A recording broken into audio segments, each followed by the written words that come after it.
in a place called the Eastern Alliance Kingdom. But in 10 years, this place will change. It will face a terrible destruction with massive explosions happening one after another. A country destroyed. The cause, the 5 great sins.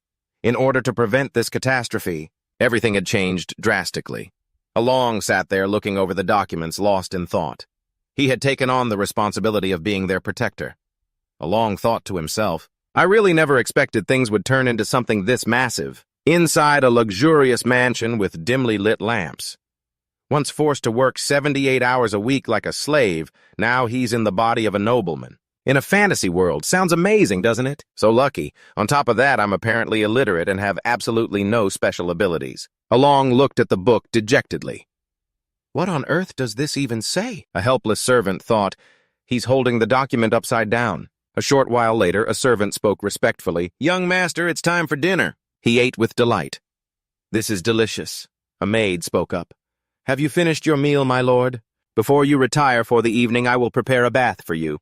Just eating and playing every day, living the meaningless life of a nobleman. This is the life, Along thought. This really is the life. Except for the fact that I have absolutely no idea where I am. The maid spoke up.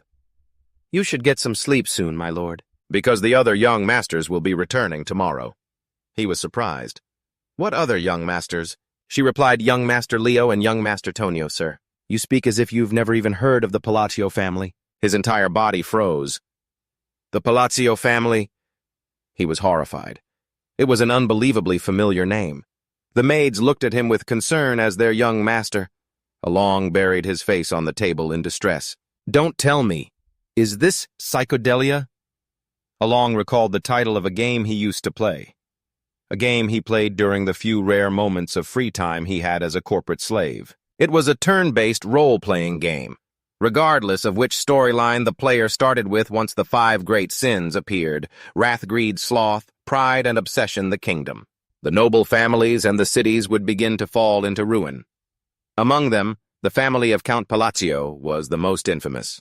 They were a family of depraved nobles. They appeared in a side quest before the main story even began. Along collapsed to his knees in despair. That's right. I know this place all too well. He racked his brain searching for any information he could remember about this family. Along stared at the magnificent mansion before him in despair. Seriously, why did it have to be the house of Count Palazzo? The very first place to be destroyed by the 5 great sins. Please just let me go back to being a slave working 78 hours a week. What's the point of living in luxury if everyone's going to die in 15 years?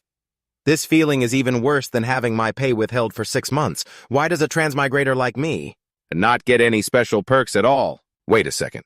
Perks. That's right. Knowing the game's plot for the next 15 years. Doesn't that mean I know the future? If that's the case, then all I have to do is eliminate the causes of this ruin before they can even happen. And so, in order to enjoy a peaceful life as a nobleman, he decided to reform the 5 great sins. He told himself, they must still be just kids. Maybe there's still a chance to save them. 2 months later in his office, he listened to a report. I've rescued the orphans in the East. To be more precise, the victims who were turned into living test subjects. Among them, I have assigned the management of the orphanage to a girl named Utia. Along thought with satisfaction. My judgment was right after all. You really are a capable man. He replied, yes, sir, but was that a compliment? It was because the young master never showed any emotion on his face. He nodded. Yes, it was. In that case, Evan, I'll be counting on your support from now on. Evan stammered, this is going to be hard to get used to. Along looked at his reflection in the mirror and thought, this face used to be so expressive. It seems like my soul didn't fully sync with the facial muscles. Evan was a rare supporting character in the game, a loyal man, which is why Along recruited him. In any case, thank you for your praise, young master, he said. But about this time, you said the raid was to rescue a girl named Utia, correct? Along replied, that's right. Evan continued, I have to admit now I understand why you chose her.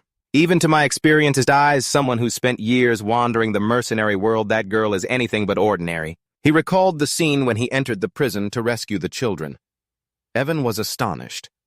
She's so powerful I can't understand why she'd allow herself to be captured so obediently. Why didn't you bring her here? Isn't that a loss for you, my lord? Along agreed. A sharp observation. He fell into thought. On the surface, it might look like I'm letting a powerful asset go to waste, but keeping things as they are is also part of the plan. She's a bloodkin who made a pact with an indescribable entity from another world, granting her immeasurable power. Later on, she will become Wrath, one of the 5 great sins responsible for the deaths of hundreds of people. But if she's raised in a peaceful environment, she definitely won't go down that path. Another doom flag? Well, I've defused the first ticking time bomb. Now I just have to come up with a reason not to bring her back. Along spoke up, well, that's right. He propped himself up on his hand, emphasizing, because the time isn't right yet. Evan exclaimed in surprise, yes, the time isn't right yet. Along nodded. Exactly. Make sure what happened this time doesn't get out and provide for the girl completely. He accepted the order. Yes, I understand. Suddenly he took something out. And give this to Utia. Evan asked, is it a letter, sir? Is the content important? Along replied, it's just a letter to check on her. The poor girl went through something terrible like a biological experiment, so I thought sending some words of comfort to calm her down would be best. He took it. You even wrote a letter like this, my lord. I will deliver it carefully. Afterwards, he stood by the window watching Evan ride away on his horse. Along felt uneasy. I wonder if it'll actually comfort her at all. The real content hidden in that get-well letter was a phrase I heard at least 10 times while playing the game. It's a chant to befriend the bloodkin, so it should calm the sinful wrath. Be at peace. The sorrow of darkness, the void of light, one desire, one belonging, all of them are chants. They appear in the sinful wrath storyline, but by then she had completely fallen to darkness. She said coldly, it's too late. In the game, failing this part leads to a battle. But now, when things are still 15 years before that, maybe it's not too late. Along stretched and sighed. One of the 5 doom flags has been cleared. So, is it time for the next one now? The thought that you can befriend a monster with just a simple chant is ridiculous, but then again, they're a race that worships another world. So it's possible it might work. The minds of those on the extreme end of fanaticism are truly hard to grasp. Elsewhere, Utia was holding the letter in silence. Evan was startled. The magical power still radiating from the little girl was absurd, yet she had a strange, emotionless air about her, as if she had no feelings at all. She spoke, the one who sent that letter. It was Lord Along, wasn't it? Why didn't he summon me to his side? He panicked internally. What the hell is this? Evan stammered, well, he looked at Utia. For magical power to manifest physically, that should only happen when someone has reached the master level. He recalled his master's words, because the time isn't right yet. Evan hurriedly said, that's right. It's because the time isn't right. She immediately withdrew her killing intent. I see. The letter's contents. I will remember this. The sorrow of darkness, the void of light, shall slowly fade away. Evan watched as Utia was moved. That is surely a promise known only to the master. All right, we understand more or less. He was terrified, sweat dripping down his body as he stayed on guard. She gave a frightening smile. I will obey my lord's will. Meanwhile, on the other side, he lay on his bed. Today was a truly satisfying day. Even the bright moon is cheering me on. I have to try hard for the next round, too. Over here, a pile of books fell from the shelf onto Along's head. He squatted on the floor, sighing. It's not here either, huh? Finding a clue about the 3rd thread is giving me such a headache. Evan ran in, saying, Young master, we've rescued the 2nd child you mentioned. By now, there was a lump on his head. He said, Really? You're sure you treated the child well, right? He replied, Of course, sir. After that child was rescued from the illegal slave market. Suddenly, the door was kicked open with a loud bang. An aggressive-looking guy walked in and said, Isn't it this one? This was the 2nd son of Count Palatio Tonio. He whistled and said, Why is an illiterate like you holding a book? Oh, that's right. I heard you've been studying recently, haven't you? He glared back and replied, You should worry about your own brother. He thought to himself, this guy is always such a pain. How did the old Along put up with this? I really want to fight back. But he immediately acted obedient, bowed his head, and said, It seems you still wish to use the library. In that case, I will take my leave first. Tonio immediately stepped on his head, gloating, You know your place, don't you? Suddenly a knife flew past him from out of nowhere. Looking closely, the knife was now stuck firmly in the wall. Just then, someone walked in from a distance and said, You insects are being too loud. Tonio looked annoyed. What the? The eldest son walked in, pointed at them, and said in a stern voice, "I have no desire to see blood first thing in the morning, so get lost." This was the eldest son of Count Palatio Leo. The two immediately confronted each other. "Brother, I told you to drop that boorish attitude." As they entered the library, Leo immediately answered, "Get lost while you still can." Meanwhile, Evan quietly slipped away. The Palazzo territory had quickly vanished from the game.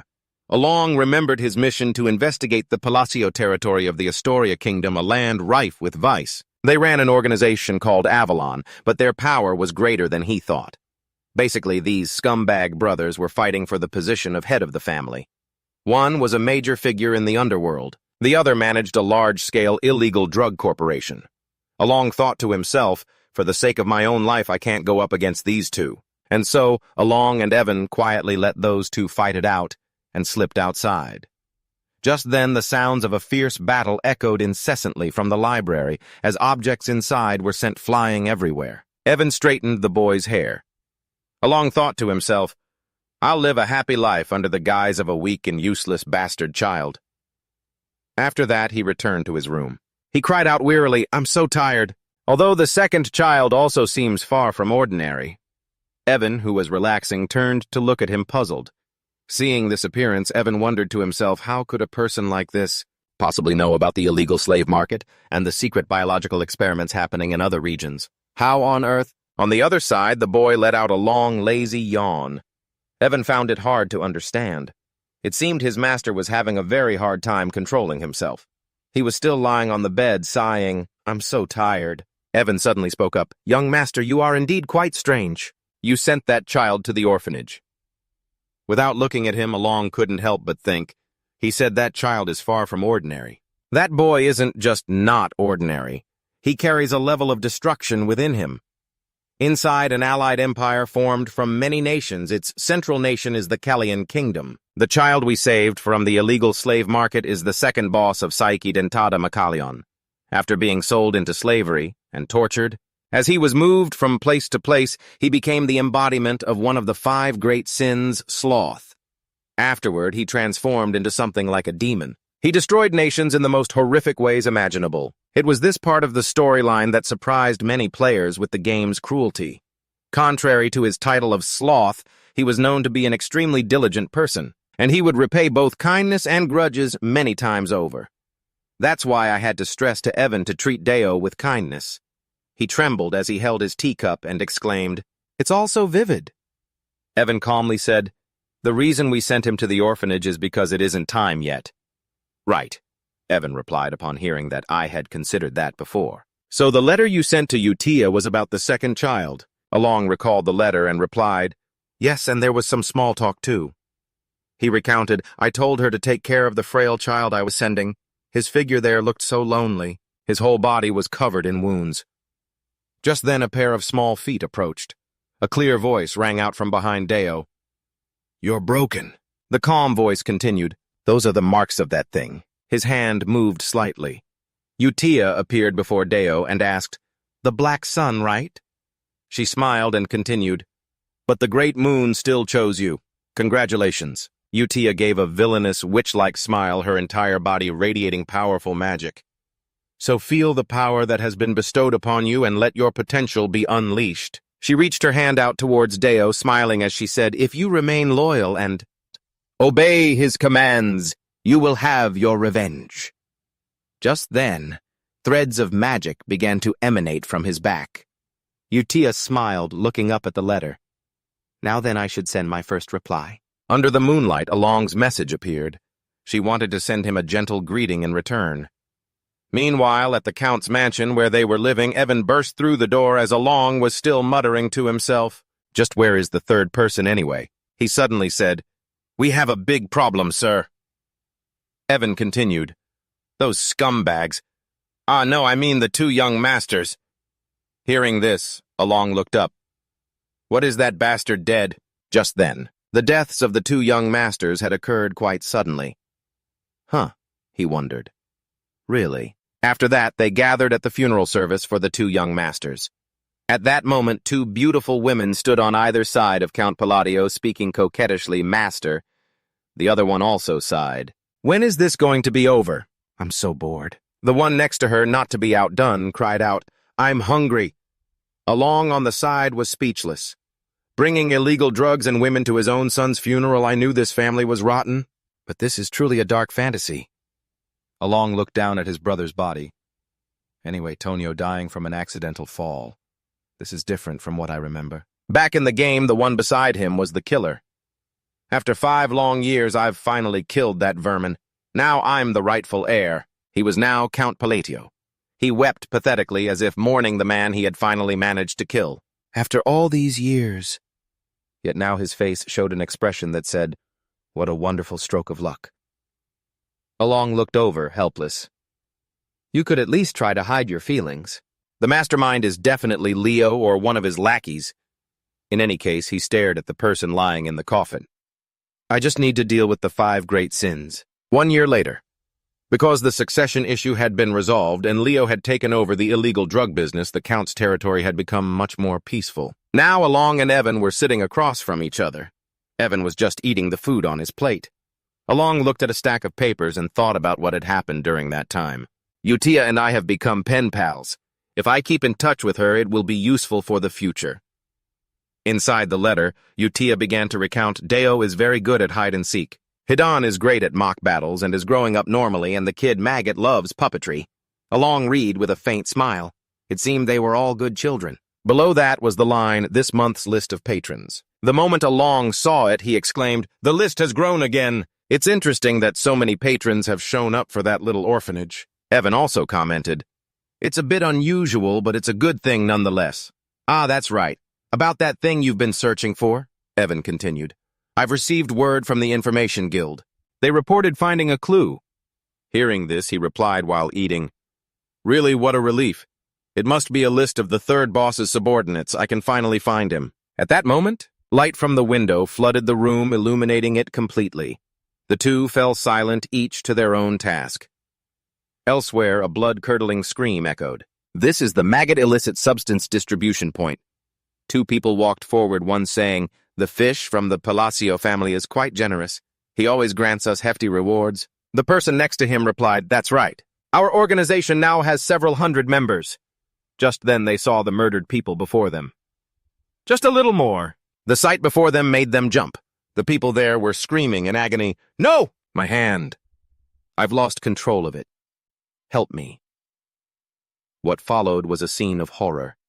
All the people there simultaneously took their own lives, their desperate screams filling the air. Nearby, a figure stood silently in the shadows. Utia appeared behind them and said simply, I quite enjoyed today's puppet show. It seems there's much more to report. In her hand were threads of magic controlling the puppets. Dua turned and asked, is there any meaning in you doing all this? Uta turned back to ask him, do you normally harm them? Dua answered, no, because they used other people to create drugs. I just don't know if this has anything to do with my revenge. She replied, of course it's useful. We are creating a space for his return. Utia flashed a villainous smile. How can we let this place look so shabby when he arrives? Hearing this, Dua replied without expression, understood. Immediately, the 2 of them activated their magic. A swirling wind rose up and they vanished. They were like phantoms floating in the night. Everything will happen according to his will. Then a light flashed brilliantly in the night.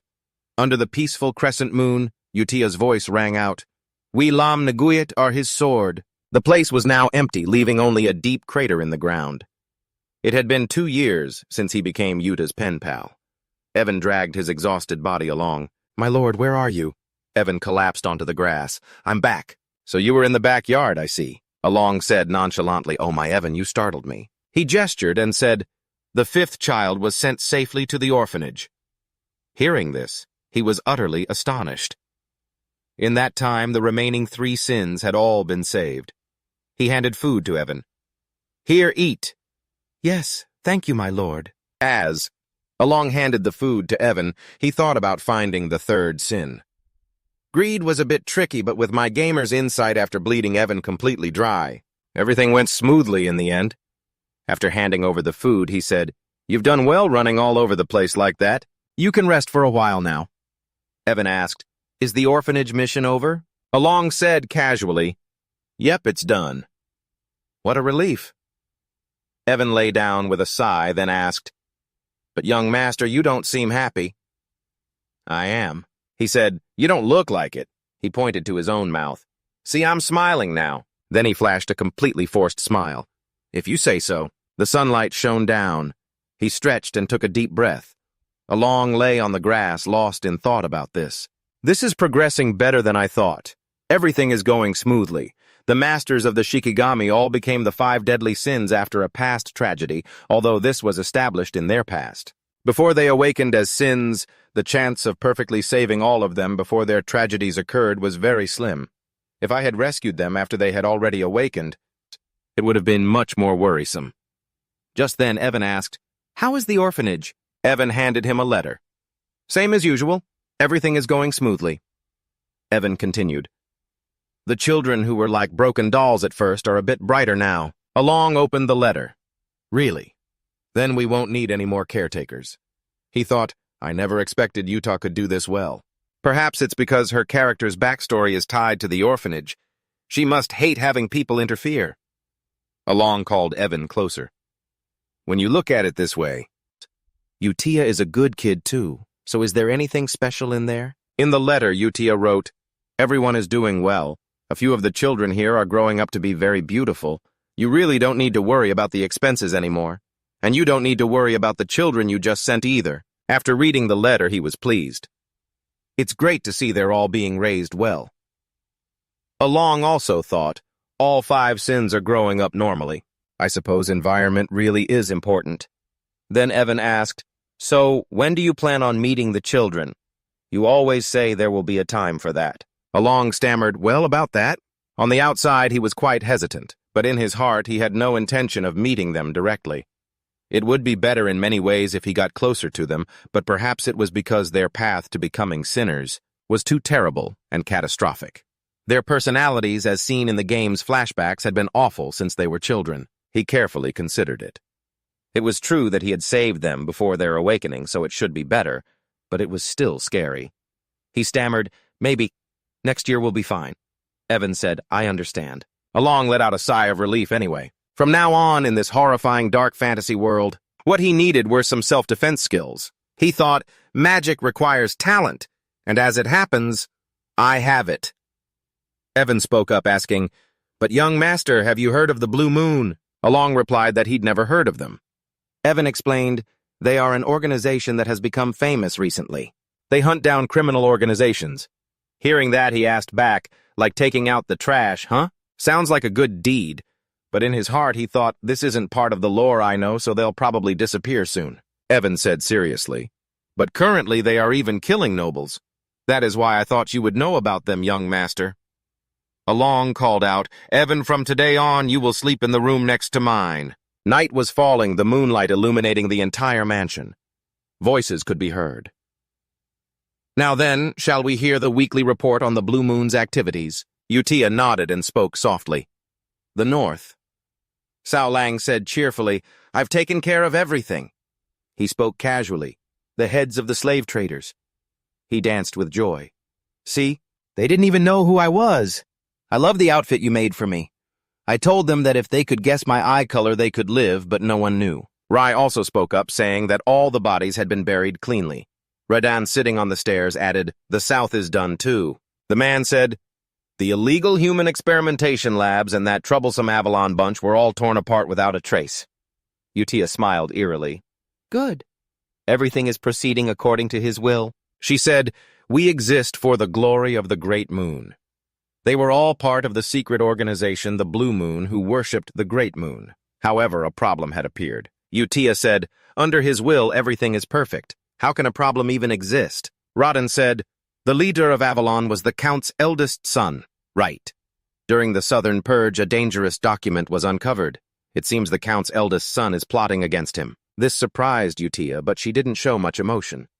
What? A demonic power emanated from her entire body. It was so terrifying that even those around her were afraid. She held up the piece of paper in her hand.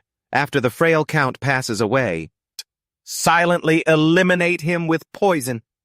She crumpled the paper in anger. "How dare he!" 2 years later, just as predicted, Challenger Count Palatio passed away. The officially announced cause was cardiac arrest, but based on the abuse of medicine leading to his death, it was too obvious. A voice rang out, "What the blue moon again?" Along listened quietly. Yes, they assassinated him in the night. So another assassination. Along thought. It seemed they were starting to be more cautious of the blue moon. Moreover, at the Count's funeral, no one shed a tear for him. It ended quietly in utter silence. Every single person left coldly. Evan spoke up, asking, "Young master, what should we do?" "In the next year, the commoner. Will the eldest son inherit the title? What's with all this luggage?" Along was packing his bags. "You pack too," he said. "We're leaving." Evan was surprised. "Leaving? Are you going to leave the mansion?" Along replied, "Not exactly. We're heading south after we're done packing." Evan asked, "The south? You mean Rossman?" "Yes, I've decided to move to a small village. In the southern part of the Palazzo territory lies Rossman." There was someone on an upper floor observing his every move. Leo had been watching from beginning to end but said nothing. The delicious scent of fried eggs and bread from the pan. He cheerfully fried the eggs in the pan, making one's mouth water. The happy life of the two didn't last long. After 3 days, they had returned to the Count's mansion. Along scratched his head in frustration. "Now what, another funeral for the eldest son?" he said dejectedly. "I can't believe it. We're back in this blood-soaked place again." "The signs of death are very different this time. How did he die?" Looking at Leo in the coffin, the cause of death was a sword to the heart. Along thought. Who could it be? Who killed Leo? At that moment, he turned to ask the guards about the cause of death. The guards immediately panicked. They jumped, terrified. "Our apologies for looking at you." Along froze too. What's wrong with them all of a sudden? Along walked past the crowd. Evan followed behind, calling young master. He asked quietly, "Evan, did you find anything?" "Yes, about that." Evan whispered, "Young master, could it be that you're the one who wiped out Avalon that night?" He looked at Evan then, turned to look at the other people in the mansion. A few days ago, on the day they left for Rossman, Evan had spoken up. "By the way, young master, if you're leaving anyway, wouldn't it be better to just pick a city?" "No, absolutely not. Rossman is the final destination in my plan.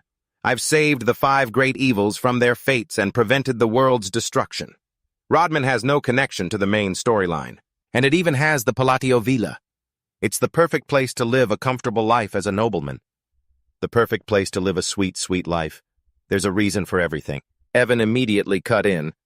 "I won't be fooled again, sir. You always brush things off like this when you're preoccupied." In response to Evan's sigh, Alon just clicked his tongue. "Fine, believe what you want." As the carriage pulled away from the Count's mansion, Leo watched, thinking to himself, "Should I kill him or not? He's useless whether he's here or not anyway. I considered getting rid of him with poison after Father's death, but since he's quietly heading for the border, there's no longer any reason to kill him. Maybe it's just because things with Avalon haven't been going smoothly lately." He gripped the railing, the troublesome thoughts still lingering. With that, he ordered his servant Anmin to follow the carriage. Anmin, Leo's right-hand man, spoke up. "Does this mean you want me to kill him, my lord?" Leo was taken aback. "What?" He was surprised. Anmin, the man who followed his orders without a single complaint, and now he was suddenly asking a question. And displeased, Leo snapped, "Your job is to do as I say." But just as he uttered those words, a sword was thrust into his chest. Leo's voice trembled. How dare you betray me?" The man replied, "I quite enjoyed this little civil war, but I am Hedon, a member of the Blue Moon organization, not Anmin. Anmin was fun while he lasted. We were taught by the Blood Moon. The Blue Moon is his sword. We act according to his will. But if anyone dares to harm the Great Moon..." As he spoke, he pushed the blade deeper into Leo. Then he yanked the sword out decisively. "We are permitted to act on our own accord." Blood from the blade splattered across the floor. He watched as Leo collapsed. "That's the reason I was waiting for you to say those exact words. I can't believe it took a whole 2 years. Leo threatened, "My men won't let you leave here alive. Because of those words you just uttered, Avalon will now vanish from the continent forever." He looked at Leo with mock pity. "It's such a shame. The Great Moon gave you a chance." With that, he leaped from the balcony and vanished. The sky began to lighten as the sun rose just like any other day. To Rossman, this was truly paradise. He woke up cheerfully. Good morning. Waking up whenever you want. Gazing out at another peaceful day. Eating whenever you want and whatever you like. I can finally enjoy the life of a proper nobleman. As he ate, he thought, maybe I should start a bakery business. Just then Evan entered with a letter in his hand. Young master, a letter has arrived for you. Taking it, he wondered, what's this? The piece of bread in his hand dropped to the table. The letter stated that following the death of Leo Palatio, requested his immediate return. And just like that, his free ride in paradise was over. In just 3 days. There he was, standing glumly at his brother's funeral back at the mansion once again. Looking at the terrified faces before him, he wondered, why is everyone reacting like this? Evan spoke up. Young master, since when were you the mastermind behind the annihilation of Avalon? Alon was completely baffled by the question. In other words, he has been thrown into a never-ending spiral of insane situations. Alon sat huddled in a corner, despondent. Hey, Evan, can you explain this to me in a way that I can actually understand? How in the world did I become the mastermind? Evan stated calmly. Because, sir, you are the only one who survived. Leo was assassinated right after we left the mansion. This gives you a perfect alibi and makes you the sole heir. After hearing that, Alon froze. He was starting to see the problem. Evan continued. Avalon has vanished, so there's no one left to make a fuss about Leo's death. And just like that, Evan said with a grin, you've become the prime suspect. With a master assassin under your command, aren't you pleased? And what's with that outfit? Good grief, when the hell did I ever start something like this? There's no organization out there that could wipe out a major player in the underworld that fast. Alon then asked, now that you mention it, didn't you say there was an organization that hunts other organizations? Are you referring to Blue Moon, sir? Yes, do you think it could have been them? Evan considered it. The Information Guild says it's unlikely. They said Blue Moon doesn't leave bodies behind, but they always leave their mark. However, the members of Avalon were all killed by... and the sword. They said it was a scene straight out of hell. So that's why I'm the mastermind. Because I have a master swordsman under my command. At that moment, it clicked. That's right. Blue Moon doesn't even appear in the game. There's no way a weak organization that vanishes before the main plot even begins could be the culprit. Then who the hell was it? This is Utia. Any traces left behind? We left nothing. Me neither, same here. He laughed gleefully. There's nothing left there but a pile of corpses. Just then, the door opened, and a familiar voice called out, We've arrived! Raiden's group walked in. The remaining Avalon force is number 486, Raiden reported. Exactly as the boss planned. He laughed, saying, We've cut them down. Utia, hearing everyone's report, was extremely pleased. Good, perfect, just like that. Avalon, the massive organization that once dominated the kingdom of Astoria, was turned to ash in just 5 days. But Raiden interjected, however it seems the cleanup isn't finished yet. What do you mean? He held up a stack of documents. I've found more nobles connected to Avalon. The Duchy of Antia appears to be deeply involved. After hearing this, Utia was silent for a moment. She opened the documents Raiden had brought, radiating her usual terrifying aura. You already know what I'm going to say. Don't you... Everyone understood her words. They said nothing more. Raiden spoke up, let's just take care of them quietly. Utia then let out a breath. She turned to Guy and said, Information Guild, everything is clear, isn't it? Guy picked up a paper and replied, Correct. They are treating this matter as unrelated to Blue Moon. Doe, who was beside him, added, The other guilds are the same. They're calling it the hell created by the Swordmaster. Hearing that, she asked, Are we still monitoring them? Utia smiled faintly and said, Continue. This matter must absolutely not involve that person. I've said this countless times, so everyone understands, right? He then made the papers beside him float in the air and continued. But it was because that person's own blood relative tried to target them. This case didn't start with an order, it was a reaction to remembering that person. He said, We are a sword. Upon hearing this, Utia became visibly excited. She covered her face and said, A sword isn't supposed to think for itself, right? Her eyes flashed with a red light. Turning toward the window, she said, Blue Moon must act on orders. Remember that. He knows everything. The 4 others looked up tensely, her voice filled with determination. We will never disappoint that person. Do looked at Utia confused. I don't get it. Why would someone as exceptionally capable as Utia be so anxious and restless just over the thought of being found out? Then he raised the stack of papers and said, I understand. It's all for the great moon for that person. Meanwhile, at the Count's residence, the lights were still on. Along sat at his desk and sighed. I can't take it anymore. He looked up, tears streaming down his face. After the funeral, he had been extremely busy for an entire month. Alongside, I just want to relax and live off my money. That's what nobles are supposed to do. He looked down and thought to himself, although I have made a lot of enemies. Leo's death was supposed to happen 6 years from now anyway. Because of my brother's death, I've changed the game's timeline. All the family's work has been dumped on me. The heir. Suddenly a voice called out, Young Count? Several old men immediately walked in, each of them holding a pile of items, books, or scrolls. Seeing this, he sighed even more deeply. The dark circles under Along's eyes were now clearly visible. He wondered, why is everyone working so hard? When the previous Count was alive, they worked at a leisurely pace and even cut corners. From a distance, the old men saw his gloomy expression and the wave of his hand and became terrified. Is he angry? I have to work even harder. I don't want to die. And so his face grew pale from overwork. The vassals must be working so hard because of those rumors about me being a mastermind, right? I told you to come, so why didn't you? At this point, Along was nothing more than a corporate slave. He just worked in silence, but in his heart he wished they would just take care of everything themselves. Scene change. A fire blazed as meat was slowly being grilled. Evan asked, Young master. He looked confused. He looked up and asked, What is it? I have to say I'm truly surprised. Along was controlling magic, making it fly around the room. Evan continued, To reach rank 2 in just 2 years of self-study. That's outstanding talent. When did you start developing like this? He went on. Normally it takes about 4 years to reach rank 2 and magic is unusable. Unless you were born with a blessing, he answered calmly.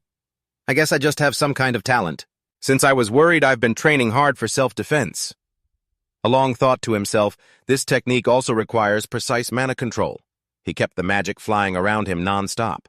But the important thing is that it's still incomplete. A tired look appeared on his face. I never thought I'd actually be using magic in a fantasy world. He controlled the magic and said quietly, At first I was really excited. Once the plan is complete, there won't be any more danger, so I was just going to slow down my studies. Right then the magic orb flew up. But recently, survival has become a real issue. I've realized a certain truth. His eyes welled up with sorrowful tears. My mana hole is super small. Alongside. Nothing works. At this point, he recalled the information about it. The mana hole a person is born with is like an athlete's physical build. It's fixed from birth, and his mana hole was just a little. Thinking about it was incredibly painful. He realized the truth was that it was so small that even training couldn't help. As he sat and ate, he thought, if all other methods fail, there is one other way. Just then Evan picked up a letter and said, Ah, that's right. A ball invitation has also arrived for you, young master. Hearing that, he turned to look. A ball. And soon the day of the ball arrived. He was now at a lavish mansion. Nobles were gathered all around. He, dressed in the attire of a count, walked in with Evan. As soon as he entered, he sighed, Phew, I'm already tired. A gala? A typical ball for networking among nobles held in the southern region of the Kingdom of Astoria. Since he would soon become a count, perhaps he should take this opportunity to build a few relationships. Along adjusted the cravat on his neck and walked forward. Behind him, Evan, while munching on a pile of food, asked, What are you doing, my lord? He thought to himself. Getting acquainted with the other nobles is important for my peaceful future. But as he approached, everyone around him was terrified by his appearance. They quickly avoided him. He then reached out his hand to greet someone nearby.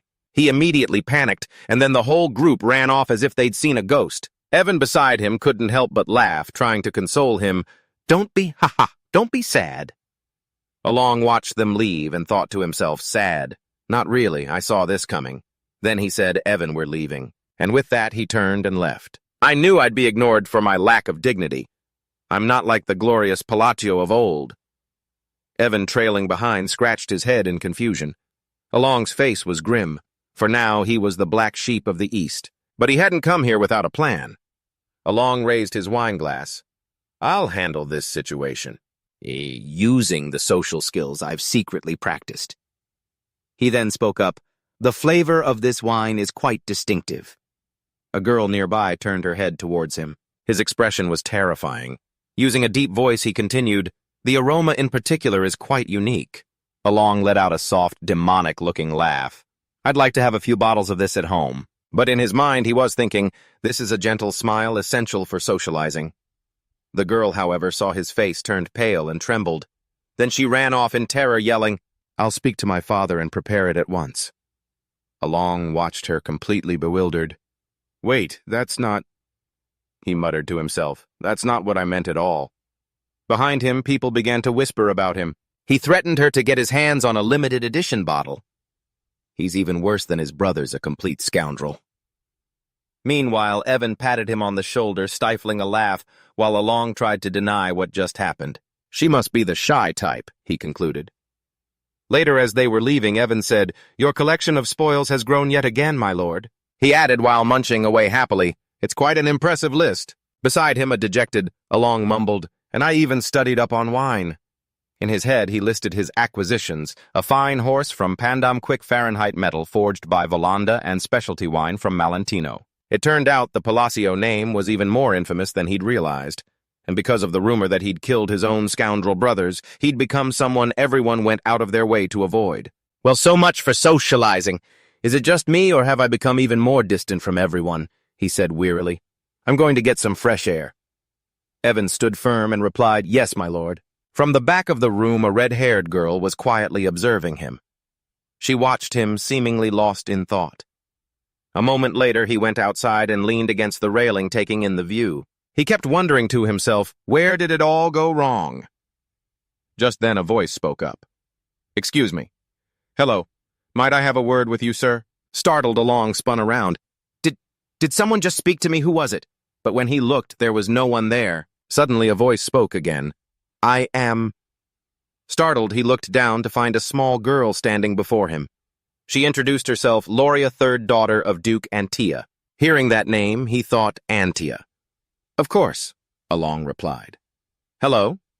The Antia family, the black sheep of the north, and one of the three great villainous houses. Along thought to himself, anyone who willingly talks to me can't be normal. He looked at the little girl thinking, but why don't I remember her? I don't think I ever saw her in the game. Just then, Loria spoke up.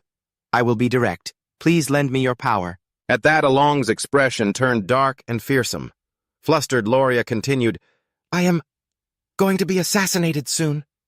Her words hung in the night air, strangely calm. Loria looked up, her expression full of fear. Hearing her words, Along thought, "I received my father's affection, and until now I've always been protected as his illegitimate son. Duke Antia has fallen gravely ill," she said in a panic. "But now—" She hesitated, then continued, "My half-sisters, they're going to kill me." "So it all just comes down to a battle for survival, huh?" Along looked down, and it all clicked. "No wonder I don't remember her. She was already dead by the time the game began." Loria pleaded with desperation in her voice. "With your strength, Sir Along, please." But his answer was simple. "I refuse." Loria pressed on. "I'm not asking for your help for nothing," she said anxiously. "If you help me, I will give you half of the Antia estate." But he had already turned to leave. "That is all. I will take my leave." Inside, Along thought, "It's a sad story, but just keeping myself alive is difficult enough as it is. I can't afford to get mixed up in any more trouble. And even if I wanted to help, I can't. Contrary to the rumors, I don't have any special powers." Still, Along couldn't help but glance back at her. Standing there all alone, Loria stood in sad silence. He rubbed the back of his neck and let out a sigh.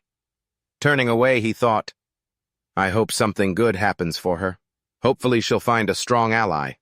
And with that, he headed back into the party. Meanwhile, two cloaked figures were speaking nearby. "So Antia has drawn close to the great moon, has she? We should let the red moon know that good things are coming her way." His female companion replied, "No, there's no need. If our information is correct, she is the only member of House Antia with no ties to Avalon." From their perch above, they watched Loria, which means she is not one of Radon's targets. He turned away. That's for the best. All the other members of Antia will be dealt with in time. Indeed, as per the Red Moon's command, we will focus on cutting off all information channels so word of the Avalon incident never reaches him. From their vantage point, they silently watched along down below. Meanwhile, back at the party, alongside. It feels so empty around here. Am I surrounded by some kind of invisible barrier? He failed to notice a mysterious woman standing nearby. Hello, she said. Hearing someone actually speak to him, Along was overwhelmed with emotion. Was that for me? Really, could it be that this time I can actually make friends with a noble? Along quickly turned back. Yes, hello? The girl smiled softly, covering her mouth with a fan. The moment he saw that, he knew. Oh, not again.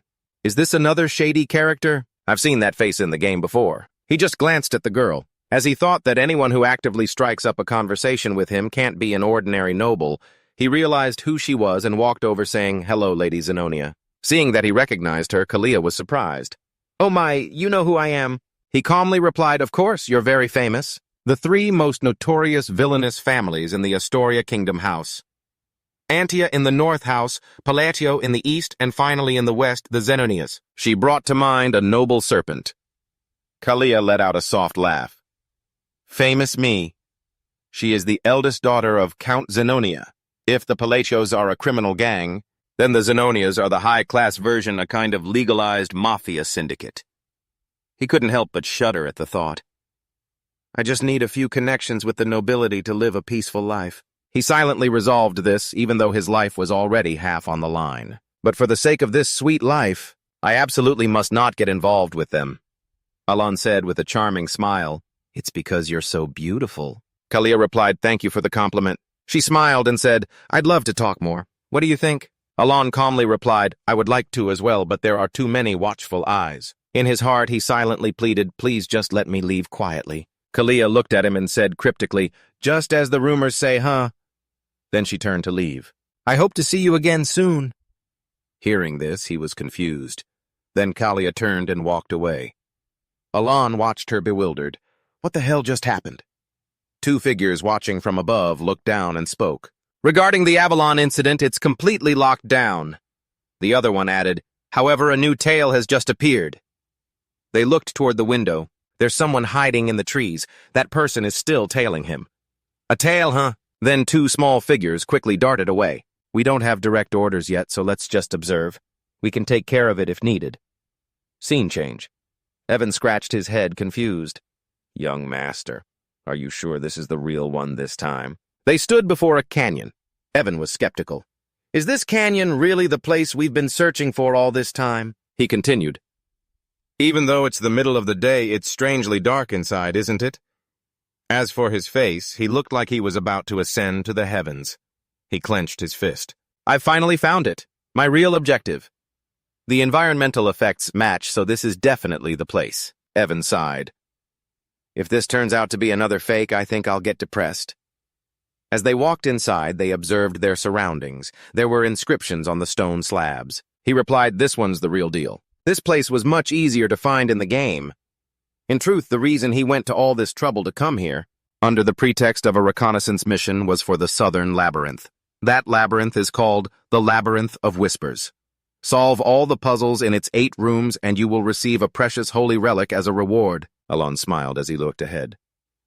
I still remember the entire guide, and this incredibly satisfying feeling of grinding for levels and farming items. Before them was a massive gate covered in strange characters. He looked up and mused, to see the labyrinth entrance with my own eyes in real life, even though I got so sick of this place in the game. But standing before it now feels completely different. Evan spoke up in amazement. "This canyon, it looks like it was carved by human hands. How do you know about places like this?" He raised his head and said, "I've been here many times." Hearing this, Evan was confused. "You've been here many times." Startled as if waking from a daydream, Alon said, "Just kidding. I have my ways, let's go." Seeing his horrifying expression, Evan cried out, "Please don't say things like that with such a serious look on your face." The moment they stepped inside, they heard the roar of a monster. Its huge hands clapped together, creating a terrible sound. Evan looked around. He exclaimed, "In a place like this, it feels like you'd be crushed to bits for solving just one puzzle wrong." Alon, however, remained silent, assessing the situation. The terrifying sounds continued to echo. Evan stared in shock at his expression. He was emotionlessly writing something on the stone tablet. How can he be so calm? He watched Alon's face, intently writing the words, completely baffled. Even in a situation like this, and Evan recalled the things that had happened. It had already been 4 years since they started traveling together, and I still can't figure him out. None of the missions we've done have been the same. Paying off someone's debt, helping a slave, rescuing an orphan, taking down a demonic organization, delivering a meaningless letter. At that moment, the monster didn't seem to be finished yet. He felt confused. And yet, how does he know this place inside and out, when he supposedly never even left home? But Alon calmly pointed at the monster and said, "The riddle was solved correctly, but it hasn't opened yet.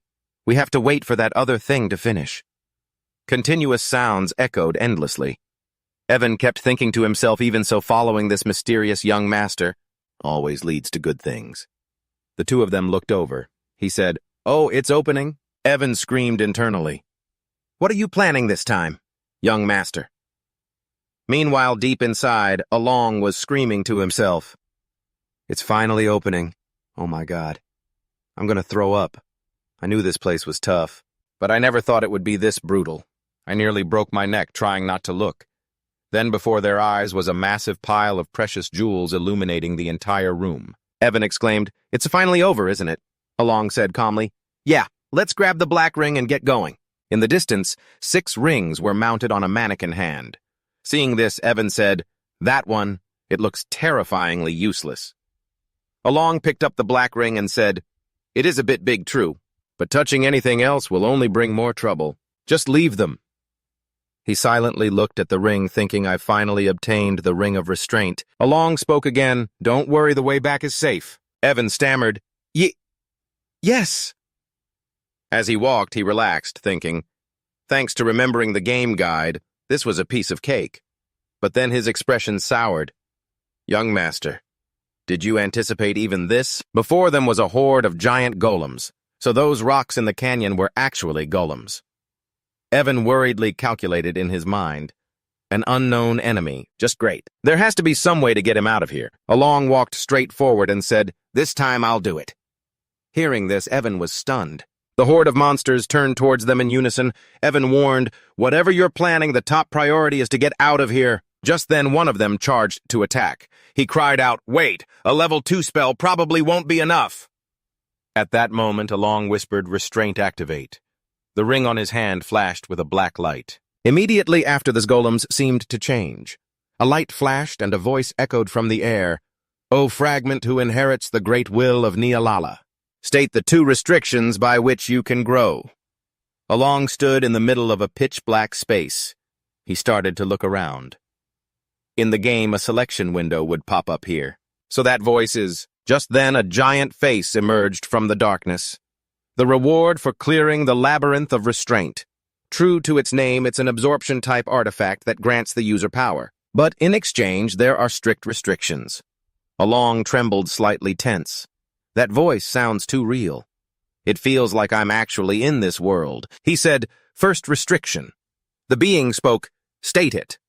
Along continued, "In all magic, the incantations of Babylonia are absolutely mandatory." The voice then asked, "What do you wish to achieve from this restriction?" He immediately answered, "The power to bend the rules of the world just a little bit more." Streams of power in the air swirled and were bestowed upon him. Along looked up at the dark scene. Light gradually appeared. He said, "Second restriction."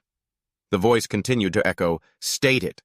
Along formed another hand seal and continued, "In all magic, only the sacred tongue of Babylon may be used." The voice asked again, "And what do you desire from this restriction?" He calmly replied, "The same as before." The being seemed to fall silent for a moment. Along looked up, confused. Damn it, did I mess up a step? I even mimicked the skill icon perfectly. Choosing both the incantations and the sacred tongue as restrictions gives the strongest attack power. He couldn't help but break into a cold sweat, worried. I've mastered all the seals and chants, from playing over and over countless times. That means this has to work. A moment later, the being spoke again. Accepted. The voice echoed faintly through the space. O human who remembers the incantations and mystic words of the great forgotten god, we express our gratitude to the one who carries on his will. Hearing this, Along was confused. Carries on his will. What does that mean? Immediately after the ring on his hand vanished, he guessed the ring was being absorbed into his body. It seems the restraint was successful. The voice echoed one last time. We will always be watching you. You who inherit that will. Back in reality, the situation was still dire. Evan shouted, Young Master, a level 2 spell! Before him was the horde of massive monsters. He reached a hand towards Along worriedly, thinking, It's not enough. Along looked up calmly, his eyes without a single ripple. His hand began to activate the magic. The iron sphere that should have shone brilliantly only flickered weakly, even though he had poured all his mana into it. No matter how much I trained, I could never overcome my limits. He calmly created a magic sphere in his palm. Well, then it's time to test the power of the restraint. The sphere gradually accumulated more power as the monsters charged towards them. Along raised his hand, controlling the magic sphere, and its price. When the refraction art activated, the sphere transformed into an ethereal blue flame. Next was the resonance art as sparks of lightning continuously struck the veins of the stone. The sphere grew brighter and brighter in the dark space. With the blue light art, the sphere enlarged, spun and fired a continuous barrage of lightning bolts all around. And finally, the linear diffraction art. Along skillfully changed his hand gestures for the spell. A powerful current of electricity shot out from his hand. The current shot directly straight at the ones hunting them. Evan witnessed this spectacle utterly stunned and amazed. Bolts of lightning shot out everywhere. The hunters disintegrated as the excess electricity continued to flow. The giants were struck until they were motionless and powerless. Along and Evan stood on the cliff. They silently observed them. After just a few seconds of quiet, another storm of lightning erupted, sweeping through the giant stone men. Their limbs were torn apart as they fell. Flashes of lightning sparked and then gradually faded.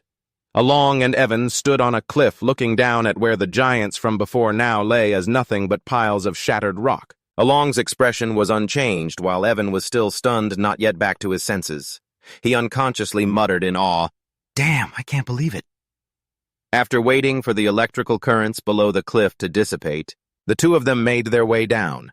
Evan pestered Along the entire way, asking, Have you been hiding your true power this whole time? Along just gave a flat, perfunctory reply, Of course not. Evan, unconvinced, pressed him again. What do you mean? In my 15 years as a mercenary, I've never seen anything like this. Are you telling me that was really just level 2 magic? But all he got back were the two words, That's right. Along's bland reply left him speechless and exasperated. Contrary to his cold, emotionless expression, Along's mind was racing with countless questions. I didn't expect this either.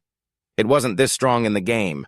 If I remember correctly, in Sai Chadalia's turn-based combat system, magic could be enhanced with sigils, or an incantation each turn. A turn-based combat system.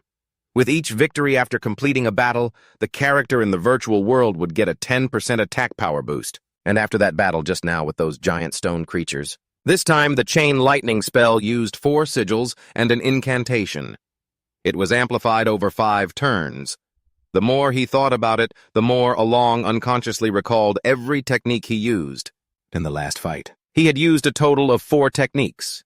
The accumulated lightning blades were amplified simultaneously, forming a suitable configuration for a wide-area lightning spell. In exchange for the restriction of having to use a sigil and incantation for each spell, I received something else in return. As he thought of this, Along vaguely imagined a voice chanting in his head. Strange words. O forgotten mortal, you who still remember the sigils and mysteries of the great god. I thank you for inheriting his will. With that thought, he came to a conclusion. That must be why the magic was amplified so many times over. His mind was a mess of thoughts the entire way out. Even so, the power of this level 2 magic is still excessive. The result far exceeded my expectations to the point that even I was surprised.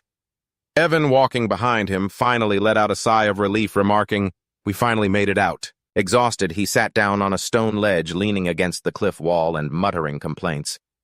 This is even more tiring than fighting. His weariness made Evan sulky, as if he were scolding him. He asked Along, who in the world would come up with a horrible place like this? Along didn't answer. He glanced around once again, lost in thought. Recalling, the Whispering Labyrinth has another name, according to information found online. It spread throughout the community via shared map settings and guidebooks. There was a lot of buzz about this mysterious labyrinth on social media. What is Palin's Labyrinth? Everyone keeps saying Palin, but what the hell is it? The Whispering Labyrinth. A mid-level grinding area in the game. According to the director, that labyrinth has an owner. You could train there endlessly if you skipped the rewards. So when did it start being called Palin's Labyrinth? This question bothered Along endlessly. Suddenly he unconsciously blurted out the question, so since when did it start being called Palin's Labyrinth? Evan, who only half heard him, didn't understand and asked again. Sorry, what did you just say? Along didn't repeat himself. He pulled Evan up, changing the subject. Let's head back east. After these past 3 grueling weeks, there's something I want to do when we get back. Evan couldn't help but sigh in exasperation. What, you're more hard-working than I thought. As he pulled Evan along, Along thought to himself again. Choosing a sigil of the same element as the spell increases its power, while choosing the right incantation enhances its properties. That's how the game worked. But unlike the game where the visuals didn't change and only the attack stats increased, a player would get a 10% attack power boost. But from the recent battle, Along noticed that this time each sigil transformed the spell and each incantation created a distinct change. Thinking about this, Along wondered to himself. Even though it was just a magic technique, was my control over mana refined enough to perceive those transformations? Breaking free from his tangled thoughts, Along finally relaxed and told himself, when my mana recovers, I'll have to test it again. In any case, everything turned out fine in the end. In the darkness of the deep forest, unknown to Along and Evan, Wren, completely covered by a cloak, hid in the shadows waiting for them to leave. Only then did she raise her head and nimbly leap from one cliff to another. Entering the labyrinth, she stopped. Wren looked at the large stone slab before her, densely carved with glowing raised letters. In any case, everything turned out fine in the end. And these letters with their distinct characters, she immediately recognized them as the script of the Alanet Empire. Wren pulled down her hood and translated the strange inscription. It read, for a friend who was about to be left all alone. Sword St. Palin stood firm.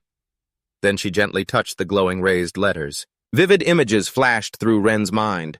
He repelled the invasion of the Dark Ones and defeated Ao Akan Ao, the devourer of his people's hearts. The Radiant Emperor, the great Palin, forever etched in the hearts of his people, divine sword in hand, bravely fighting a giant vicious dragon. Then the reel of images shifted to a scene of herself. Wren was floating in the air, surrounded by flying books. A voice echoed in her head, always reminding her, I know all, for I was born with a great mission in the ancient library. As Wren returned to reality, she remembered standing on the cliff looking down at Along. It dawned on her. That's right. Balin was the one who created it. I already knew Queen Bladia was different from the person recorded in the history books, so I suspected something extraordinary was going on. Images of Queen Bladia, Emperor Balin, and Along kept swirling in her head. Wren couldn't stop the train of thought in her mind. Come to think of it, even the Great Moon once called Balin a friend worthy of respect. What's more, the incantation he whispered doesn't even exist in any records of the ancient library. She recalled the recent battle between Along and those giants. The spells he used were what puzzled Wren the most. She was incredibly curious. Who exactly was that man? When she came out of the labyrinth, Wren's attitude had changed slightly. Shy and embarrassed, she mumbled, Everything the Crimson Moon said was true. I'm so ashamed for blindly following orders. But then her expression immediately returned to its usual coldness. Half asking, half stating, so you've come. She looked up at the person on the tree branch and asked, Did you get the information? Wren Doser replied coldly. The man in black is dead. His neck was suddenly twisted twice in midair, and that was Along's handiwork. After hearing this, Wren said curtly, I will have to report this so it can be handled appropriately. In the dead of night, under a dim moon hanging high above the dense forest canopy, 2 figures flew off into the air. Meanwhile, at Count Zenonia's mansion, Kalia was sitting on the sofa in her room, gently sipping a cup of tea. With a vacant gaze, she said faintly, "So, it wasn't just a rumor." Kalia mused, unconsciously thinking of Along.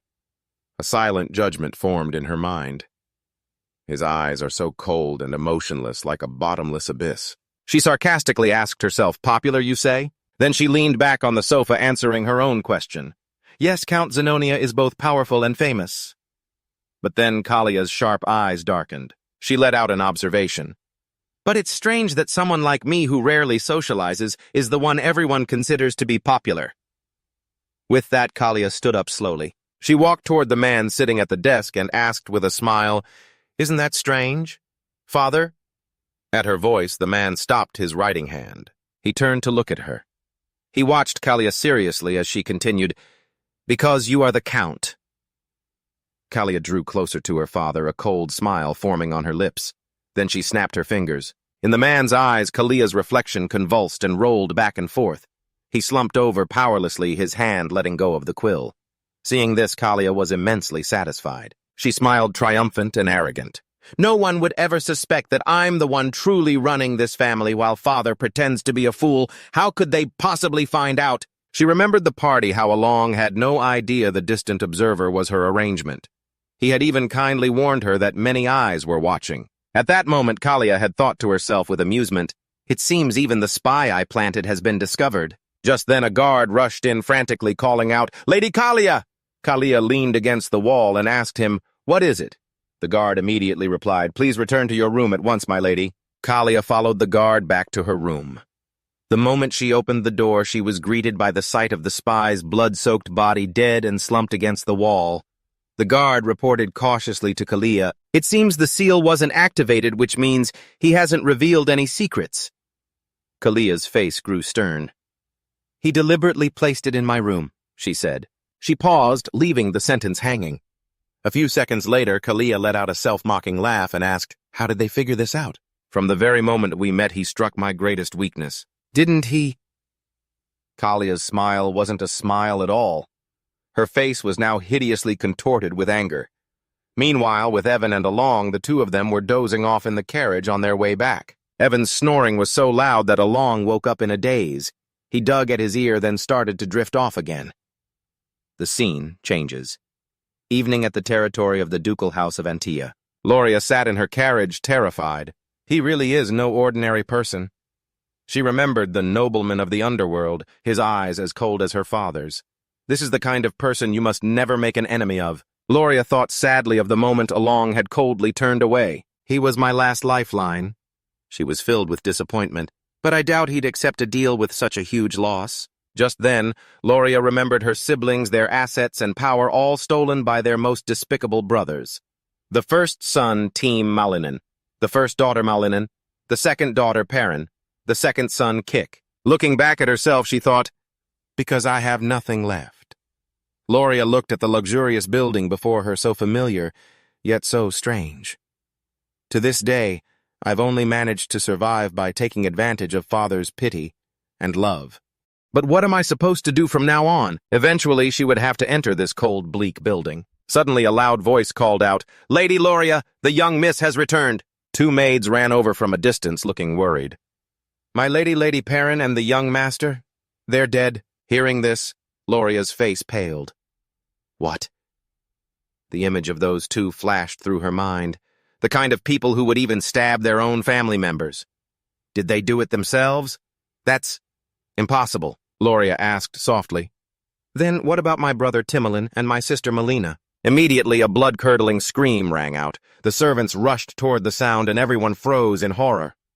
Inside, those two were stabbing each other with swords.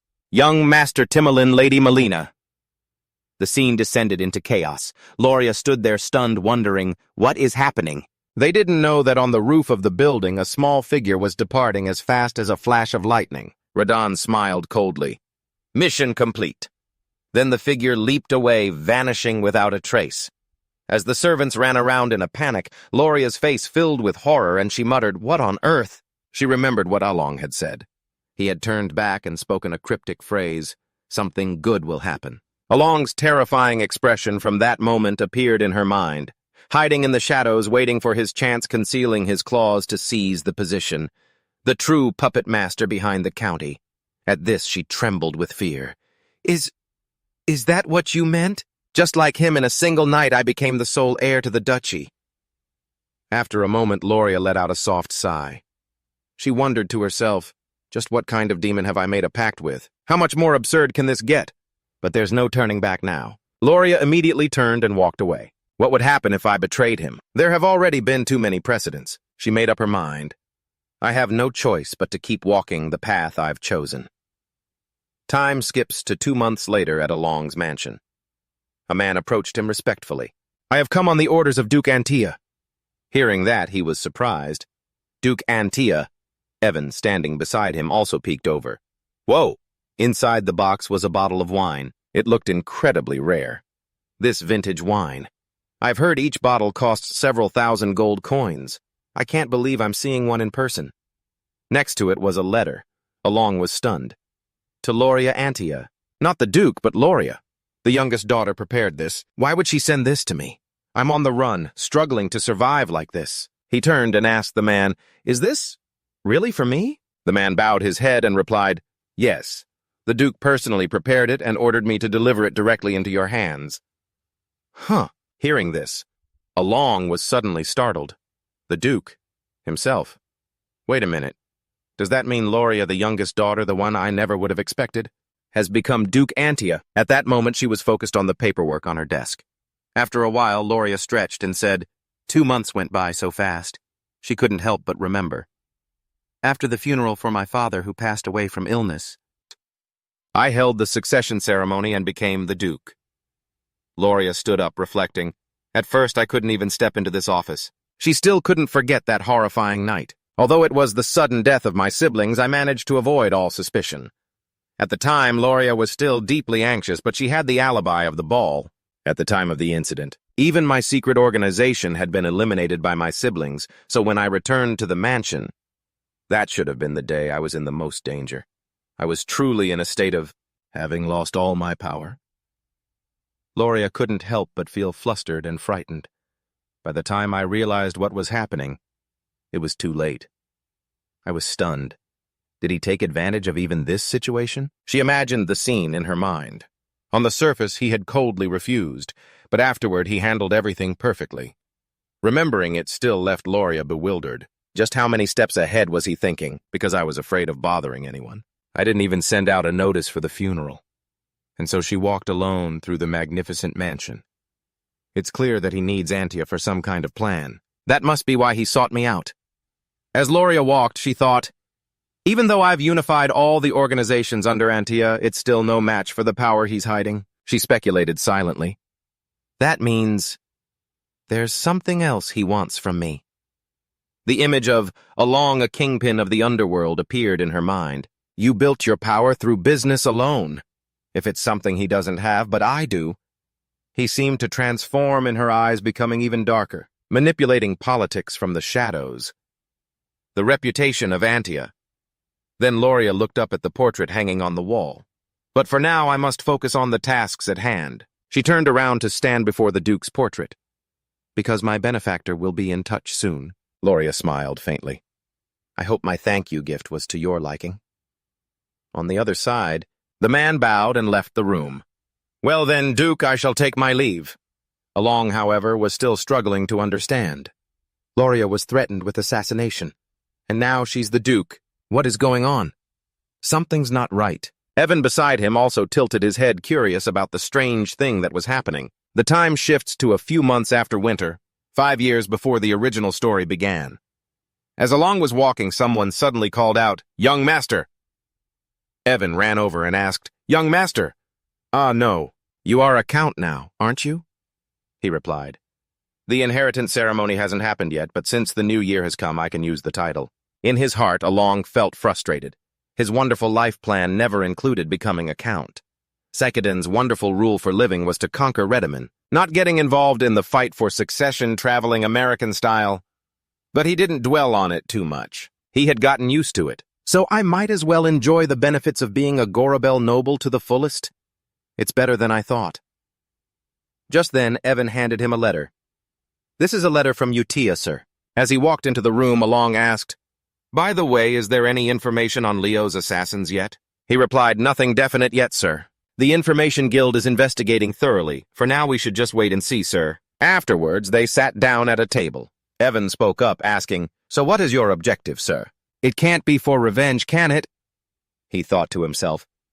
The things that are gradually changing from the game must be the butterfly effect I caused. Along spoke. It's just to prepare for any unexpected situations. Evan suddenly burst out laughing, exclaiming, just now you looked very much like a count, sir. Hearing that, he sighed. Let's just say so. Along looked at the letter curious. I wonder what the contents are this time. The contents of the letter appeared, are you well, sir? We are all as healthy as ever. Everyone is engrossed in their own hobbies. Especially Chedelia's puppet show, which has reached a truly impressive level. The others are having a lot of fun, too. Xiaolong is absorbed in playing games with his friends. As for the other members, Ren still quietly reads books these days, but she's often making something. And Radan has taken a liking to landscape decoration. After reading the letter, Along smiled gently.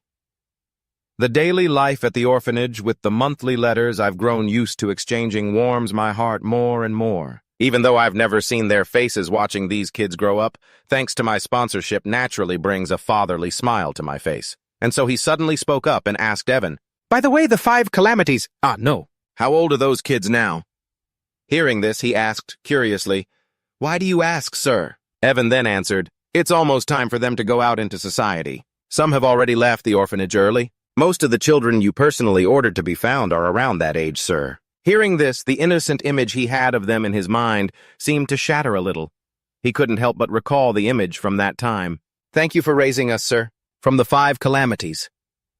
Along immediately thought, that's right, that's what it was. I'll have to let them out into the world eventually. Hearing this, Evan asked again, really, sir? Didn't you intentionally gather these frail children? Along calmly replied, there's no particular reason. They've grown up. They have to think about their futures. In his heart, however, he thought differently. They've been cared for, so they won't awaken into evil. So they should be able to take care of themselves, right? Hearing that, he remarked, it seems they are all healthy now. That's right. Along began to think. In every boss fight, the narration gave a brief overview of their abilities. Utia has a talent for faith. Next is that gloomy kid Dare, who has a talent for swordsmanship. Then there's Ren, who has a talent for research. Next is the Beastkin girl Cello with a talent for combat. And Radan, who has a talent for being an apostle. Along suddenly picked up a box. If I place them in the right positions, wouldn't they be capable of securing a place for themselves? He thought of those brats and mused, since I'm doing this anyway, I'll give each of them a gift.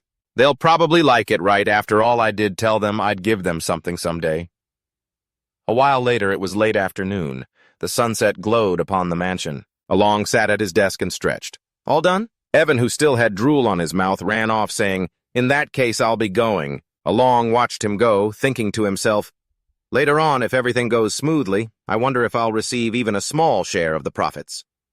At that moment, small birds flew peacefully across the sky. My children take these letters and venture out into the wider world. But for the children of Along, those words were a command. With a cold expression, Utia spoke. The directives have arrived. This time they were sent to each of us individually. All 5 held their own letters.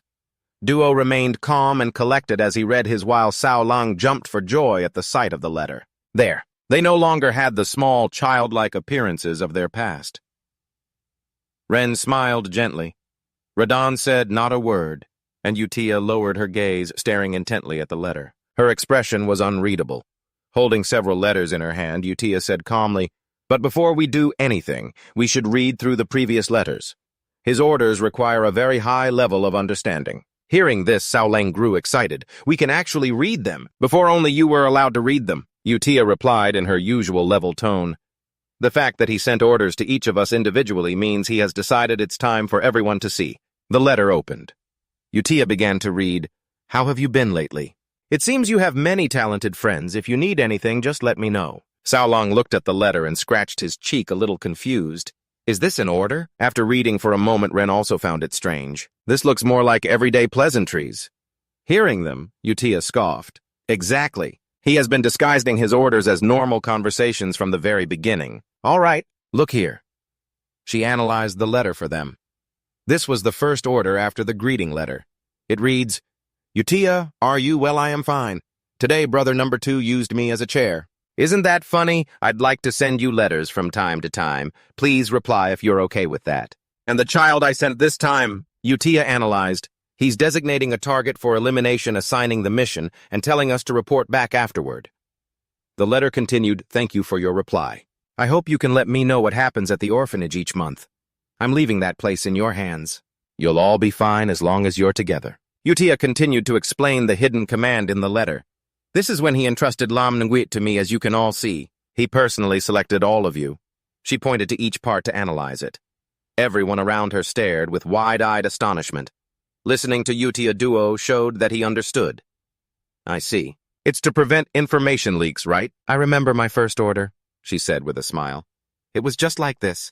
You must clearly understand the orders and carry out the missions." Duo suddenly proposed an idea. Then wouldn't it be better to meet with him directly or use a magical communication device? Radan agreed with him. He has a point. If the problem is information leaks, why use letters? Suddenly, Utia's attitude changed. Her expression darkened. Her red eyes flashed with a cold light. "I hope you haven't forgotten that. All we need to do is follow orders." Seeing Utia's unwavering loyalty, Duo was speechless. Such firm, blind faith. "I haven't forgotten." Suddenly, Sao Lang held his paper up high. He shouted with excitement. "Then let's read the orders." In the brightly lit room, they gathered in a circle to read the orders sent to each of them. Duo read his mission aloud. "He's telling me to go to Caliburn, the Kingdom of Knights." Sao Lang sighed in frustration. "Thuk dia, but I don't like deserts." Radan added, "And I'm going to Russes, the City of Entertainment." Ren was assigned to another area. "He told me to go to Latania, the labyrinth city." Utia's eyes suddenly became ecstatic. She clutched the order in her hands with a look of rapture. "The holy nation of Rosario. Everything everyone needs to do is written in the letters." "Right," holding the order, Duo said in a toneless voice. "I don't know the reason, but he told me to become a knight," Sao Lang added cheerfully. "He also said not to worry, because the patronage will continue." Ren smiled and added, "He also told us the location of the gifts." Radan also seemed interested. "Whatever they are, we'll find out as soon as we get there." Seeing that they understood their orders, Utia instructed, "Very good. But remember, unless he says it first, you are absolutely forbidden from mentioning the name Lam Nguit." Utia's gaze suddenly turned icy. Her sharp, cold eyes stared at them. The group quickly followed their orders and went their separate ways. Dressed in black cloaks, they departed from the mansion. 3 months later. In a room piled high with books, Along was sitting in his study. "As I thought, there's nothing here about changes in magic or incantations. Looks like I'll have to test it myself." Suddenly, he turned and asked Evan. "That reminds me, how is the information gathering going on? The one who killed Leo Model." Evan reported that the Intelligence Guild said they still hadn't found anything. Hearing this, A. Long was a little disappointed. "Is that so?" He rested his chin on his hand, thinking, "Looks like the butterfly effect has gotten way out of my control. This is what I get for saving the lives of the 5 great sins." Along recalled the cold Duchess Loria. Even Loria, who was supposed to die in the original story, had become Duchess Antia, expanding her power and influence at an astonishing rate in the underworld. The more he thought about it, the darker his expression grew. Along put down his book and ordered Evan, "Stop the investigation into the assassins." Evan was taken aback by his order. "Huh, really?" Along thought to himself, "This is clearly a situation where ignorance is bliss. In this world's setting, practically nothing can escape the Intelligence Guild's network. If I keep digging into things I shouldn't." The more he thought, the more he trembled, his face suddenly turning pale. The only result is that, if a precaution for an unexpected situation leads to death, then it's all meaningless. To protect himself, A. Long had no other choice. After all, secret organizations like that won't harm me. As long as I don't interfere in their affairs, there's no reason for them to attack unless I approach them first. A. Long then said to Evan, "At this rate, there's no point in continuing." Although he didn't understand his master's intentions, Evan agreed. "All right, I'll tell them to stop the investigation." Then Evan suddenly remembered something and quickly told A. Long, "Oh right, there's another piece of news. Apparently recently, Der has been knighted in Caliban." After hearing this, A. Long, though his face remained emotionless, offered congratulations out of politeness. Is that so good for him? 3 months later, Evan ran to find Count Along, his hands full of snacks. Seeing how multi-talented Evan was, he quietly praised him. He really is talented, isn't he? He then reported some news to Along. I heard he's already formed his own knight order. Along was shocked by the news. He what? He must be at least an expert level or higher by now. Along recalled the ranks of knights in this world. Sword master, sword expert swordsman. The more he thought, the more impressed he became. It hasn't even been that long since he was first knighted, has it? Evan added. That's what everyone is talking about. They're saying the world will witness the 5th great knight in less than 15 years. Along suddenly recalled something. Speaking of great knights, do you mean the ones they call the Swords of Caliban? Is that right? Evan confirmed. Yes, that's them. He's truly talented. Along suddenly felt a sense of accomplishment. I'm quite proud of him, Evan said while chewing. Caliban must be buzzing about this. 6 months later, in a magnificent castle, Along was absorbed in his work. It's been a year since the 5 great sins left the orphanage, and just as I was getting used to my work as a count. Suddenly, Evan entered to report. My Lord Count, I've just heard some breaking news. Along didn't stop his work as Evan continued speaking. It seems Dur has become one of the Swords of Caliban. The next piece of news he delivered was like a lightning bolt to Along, causing him to drop the pen in his hand, and has become the 5th great knight. Along found this hard to believe and quickly asked, but only a sword master can become a great knight, right? He recalled what he knew about becoming a knight in this place. A sword master of Psychedelia is a superhuman who has surpassed Sword Ki and unlocked a unique ability called a manifestation, Along asked Evan again. And you're telling me that Dur is already a sword master? Evan corrected him. More accurately, he's on the verge of becoming one. He hasn't created his own manifestation yet. Evan then recounted the process of Dur's knighthood. But the nation has granted him the title of Great Knight anyway. Not only because he won a duel against the 4th sword, but also because Caliburn lost a great knight to the northern barbarians. Hearing his words, Along was startled as he remembered. That's right. They've been at war for over a decade now. Evan scratched his head, finding it hard to believe himself. It takes 15 years just to sense and control mana, and the manifestation process requires at least several decades. He recalled the history of the Empire. The first sword was 32 years old when he became the youngest great knight in history. The history of the heroic knight was recalled. Program Y has been accepted as a temporary teammate. It will be excluded after the chapter ends. He held a sword since he was 5. You have to have some faith he'd become the youngest sword master in history. Along thought to himself, that's right. Dur is unbelievably strong, but even with all his talent, it took that guy more than 25 years. And yet a kid with no prior knowledge of swordsmanship has become a great knight. Suddenly a thought occurred to him. Wait a minute. If he's only waiting for his manifestation, does that mean he'll become a swordmaster soon? This thought made Along unable to contain his joy. He blurted out, I might be able to ride his coattails sooner than I thought. Evan nodded in agreement. Along stared at the messy pile of books on his desk and was suddenly lost in thought. Or maybe not. Could it be impossible? Evan quickly waved his hands dismissively. No way he wouldn't do that. But Along pointed out a simple fact, taking out the only letter tucked inside a book. I mean, I've only gotten letters from Utia. He read Utia's letter. Even after she arrived in the Holy Kingdom, the letters she sent regularly always contained news about the other great sins she grew up with. It seems they're still in contact with each other.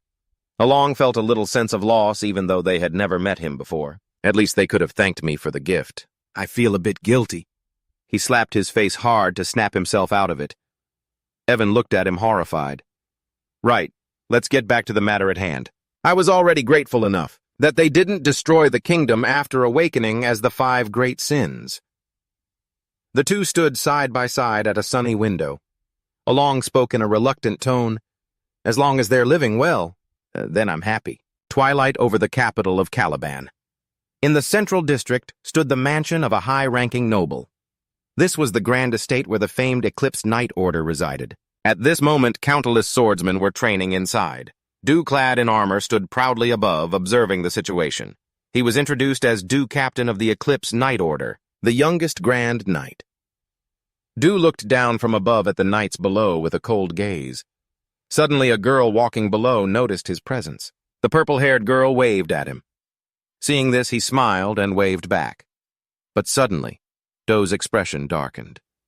He recalled with sadness, "It's been a whole year. But when I think back on it, I still feel ashamed that I lost everything to those dark beings." That horrific image replayed endlessly in his mind. Painful childhood memories flooded back. And all I have left is this uncontrollable rage.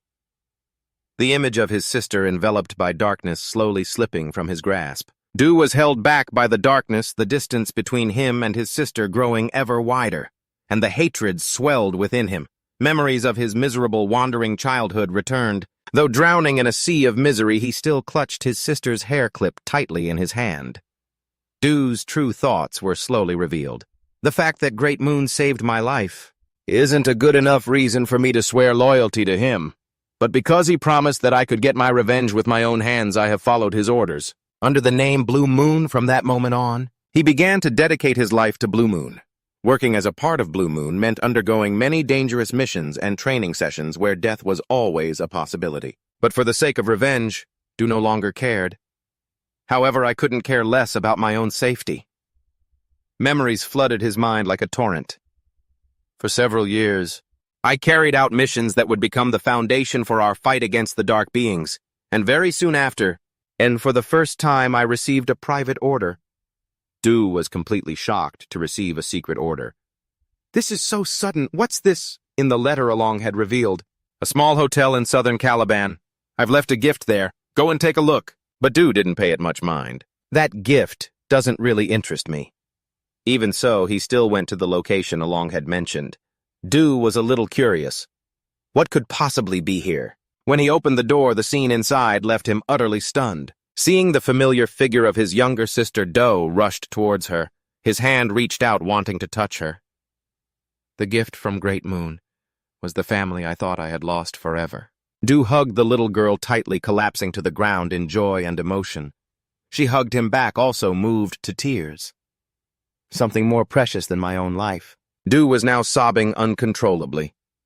Reunited, the two held each other tightly in happiness. Du still couldn't believe his eyes. My sister, the one I thought was dead, is still alive. Only when their emotions subsided did they gently pull apart. He asked in a trembling voice, "Silly, what happened after I lost you?" She didn't answer right away. Instead, Silly gently squeezed Du's hand to reassure him. His other hand gently wiped away, the tears still lingering on his little sister's eyelashes. The two of them then went back inside the house, and they sat at a table to continue their talk. Silly clutched the cup in her hands and slowly began her story. "After those people took me away in the darkness, I had to wait for my turn for a long, long time. Back then, she was imprisoned in a dark dungeon. Around her were countless other cells where the captives huddled together in desperate silence. I don't know how long it had been," Silly recalled, "and when it was my turn to be killed. She was the last one standing. On the walls and at her feet were blood-soaked bodies. Silly let out a desperate scream. Her shawl was torn off. A ray of light shone in. Someone pulled her by the hand. I was able to escape with that light and survive, and a few years later, when I was about to be sold to a slave trader, despair surrounded me once again. A giant hand suddenly grabbed hold of her. At that very moment, flashes from a sword blade swept past. A figure appeared, swinging a sword and slicing that hand to pieces. The person quickly stood in front of Silly to shield her. She remembered, "A mercenary named Evan saved me." Silly walked over and opened a cabinet. After that, I received precious medicine from a patron. She picked up a letter on which a message from Along Play Sow was written. "I will continue to send medicine and support. You will be safe under the name of Play Sow. Also, do not worry about your brother." Silly was full of gratitude. "I'm so grateful for everything he did for me." Upon learning this, Du was stunned. "He used his own name to protect you. How could Great Moon have possibly known about this?" He quietly held his arm, his heart full of doubt. "I never told anyone about my family, and Uta only realized that the black sheep had captured you. So how?" Du suddenly remembered what Uta once said, "He knows everything." It was as if everything clicked into place in his mind. The pieces began to connect. All of my questions fit together like a jigsaw puzzle, and then vanished. Back then, I couldn't understand the concern of Utia. She said something I couldn't understand. A sword can't think for itself, can it? It wasn't until this very moment that Dare finally understood. He was the foolish one all along. Good things will come. That's what Along had once said. Thinking back on it now after 4 hours, he finally understood what that man meant. That man knew everything. And he had hinted that the child would have to survive on his own. A chill ran down his spine. He looked over at Silly, who was just staring blankly. She tilted her head in confusion. "Brother!" He snapped out of it and gently stroked her head, but his mind was still racing. His sword had dared to act on its own, yet he still chose to be generous and merciful. And yet all that time, Dare had thought he was being controlled by him, all while nursing his own resentment and plotting revenge. He sat down at the table and Silly brought over a tray of hot food. Looking at the radiant smile on his sister's face, Dare suddenly realized that his family's survival was a priceless gift. Yuta's cold voice echoed in his memory. "You'll soon realize it too. Why I follow that man." He understood now. She wasn't just some fanatic, nor did she trust that man blindly, and that letter. It had advised Dare to go to Californ and become a knight. He told himself that he had to repay him. His mission was to become the leader in Californ, a great knight, and establish his own order of knights, gathering the best swordsmen. That conviction was like sunlight shining on his dark world. Snapping out of his reverie, one of his subordinates stepped forward to report, "Captain, it's time." He moved onto a high platform. Below, the order of knights stood in solemn, perfect rows under the moonlight, each of their faces looking sharp and defined. Their eyes were resolute. Dare told himself, "This expedition will be the first stepping stone for the eclipse. I don't care what hardships may come." He gently caressed the surface of the purple sword sheath in his hand. The moonlight glinted off the metal. Then under that dim light, Dare coldly drew his sword, his aura brimming with spirit. "I will wait for the day that I can offer up my gratitude along with a worthy repayment that will please him. I must prove it." Under the moon, on a day when the sky was white with falling snow, the Eclipse Order set out on its expedition to fight against the barbarian tribes. Meanwhile, at the Count's residence, Along leaned against a wall, sighing contentedly. "It's so peaceful. Perhaps it's because all my children have finally grown up." Suddenly, a gust of wind swept by, flipping the pages of his book and sending his notes scattering. He hurriedly tried to catch them. "Oh, they're all flying away." Along returned to his unfinished work. Let's see now, let's see. After returning from the labyrinth, I focused my research on keywords. While writing, he suddenly stopped his pen and wondered, "Why am I even writing in cursive? I'll write more neatly from now on." Along nodded. "Much better." His reports were complete. On the page, he focused on analyzing the keywords, noting that each one would cause a different kind of transformation. Along circled the word shrink. This one reinforces a flaw within the magic. To be more specific, shrink reinforces the inherent flaw within each completed spell. It causes its range to expand. Additionally, shrink also has the effect of breaking the form and altering the projected object, a transformation that changes its state. This is proven through execution. It will repel. It will break the form, affecting the transformation of the projected object. Regarding Azure Light, he noted reinforces parallel magic such as lightning magic. When executed, it swirls into a large sphere discharging rays of electric light from its sides. Diffraction has two major effects, piercing and critical. Specifically, diffraction grants the ability to pierce, which is synonymous with a critical effect increasing the probability of a kill. And it is especially important in the rules of keywords. If this is broken, the spell will fail. At the same time, there are a few notes: do not use incompatible keywords, do not repeat the same word, and use a maximum of 4 words. Along scratched his head with his pen as he scanned his mana core. "I can only use 1 spell per day, so it's taken me a very long time to figure out just this much." He recalled his earlier days of research. According to the lore of this world, the hand seals and keywords of Babylonia were long forgotten, so there was no information about them at all. There weren't any records of where they were written down. Along had read countless books, but he couldn't find anything. In the end, I had to research it all myself, and I found it to be quite interesting, even though I only learned magic for self-defense. At that, he stood up. He walked out into an empty patch in the garden, raised his hand, and shot out sparks of lightning. "All right, Time to see the results of 2 months of experimentation. With one hand, Along held up the index finger of the other. From that finger, even more lightning condensed and spread into the air. The bolts slowly coiled and then condensed at a single point in midair. He focused intensely, eliminating the focal point of the manosphere and creating an imbalance to activate the lightning. This weak and useless magic is fixed. Before long, a sphere appeared in the air, spinning continuously. Along silently chanted an incantation, compressing the sphere.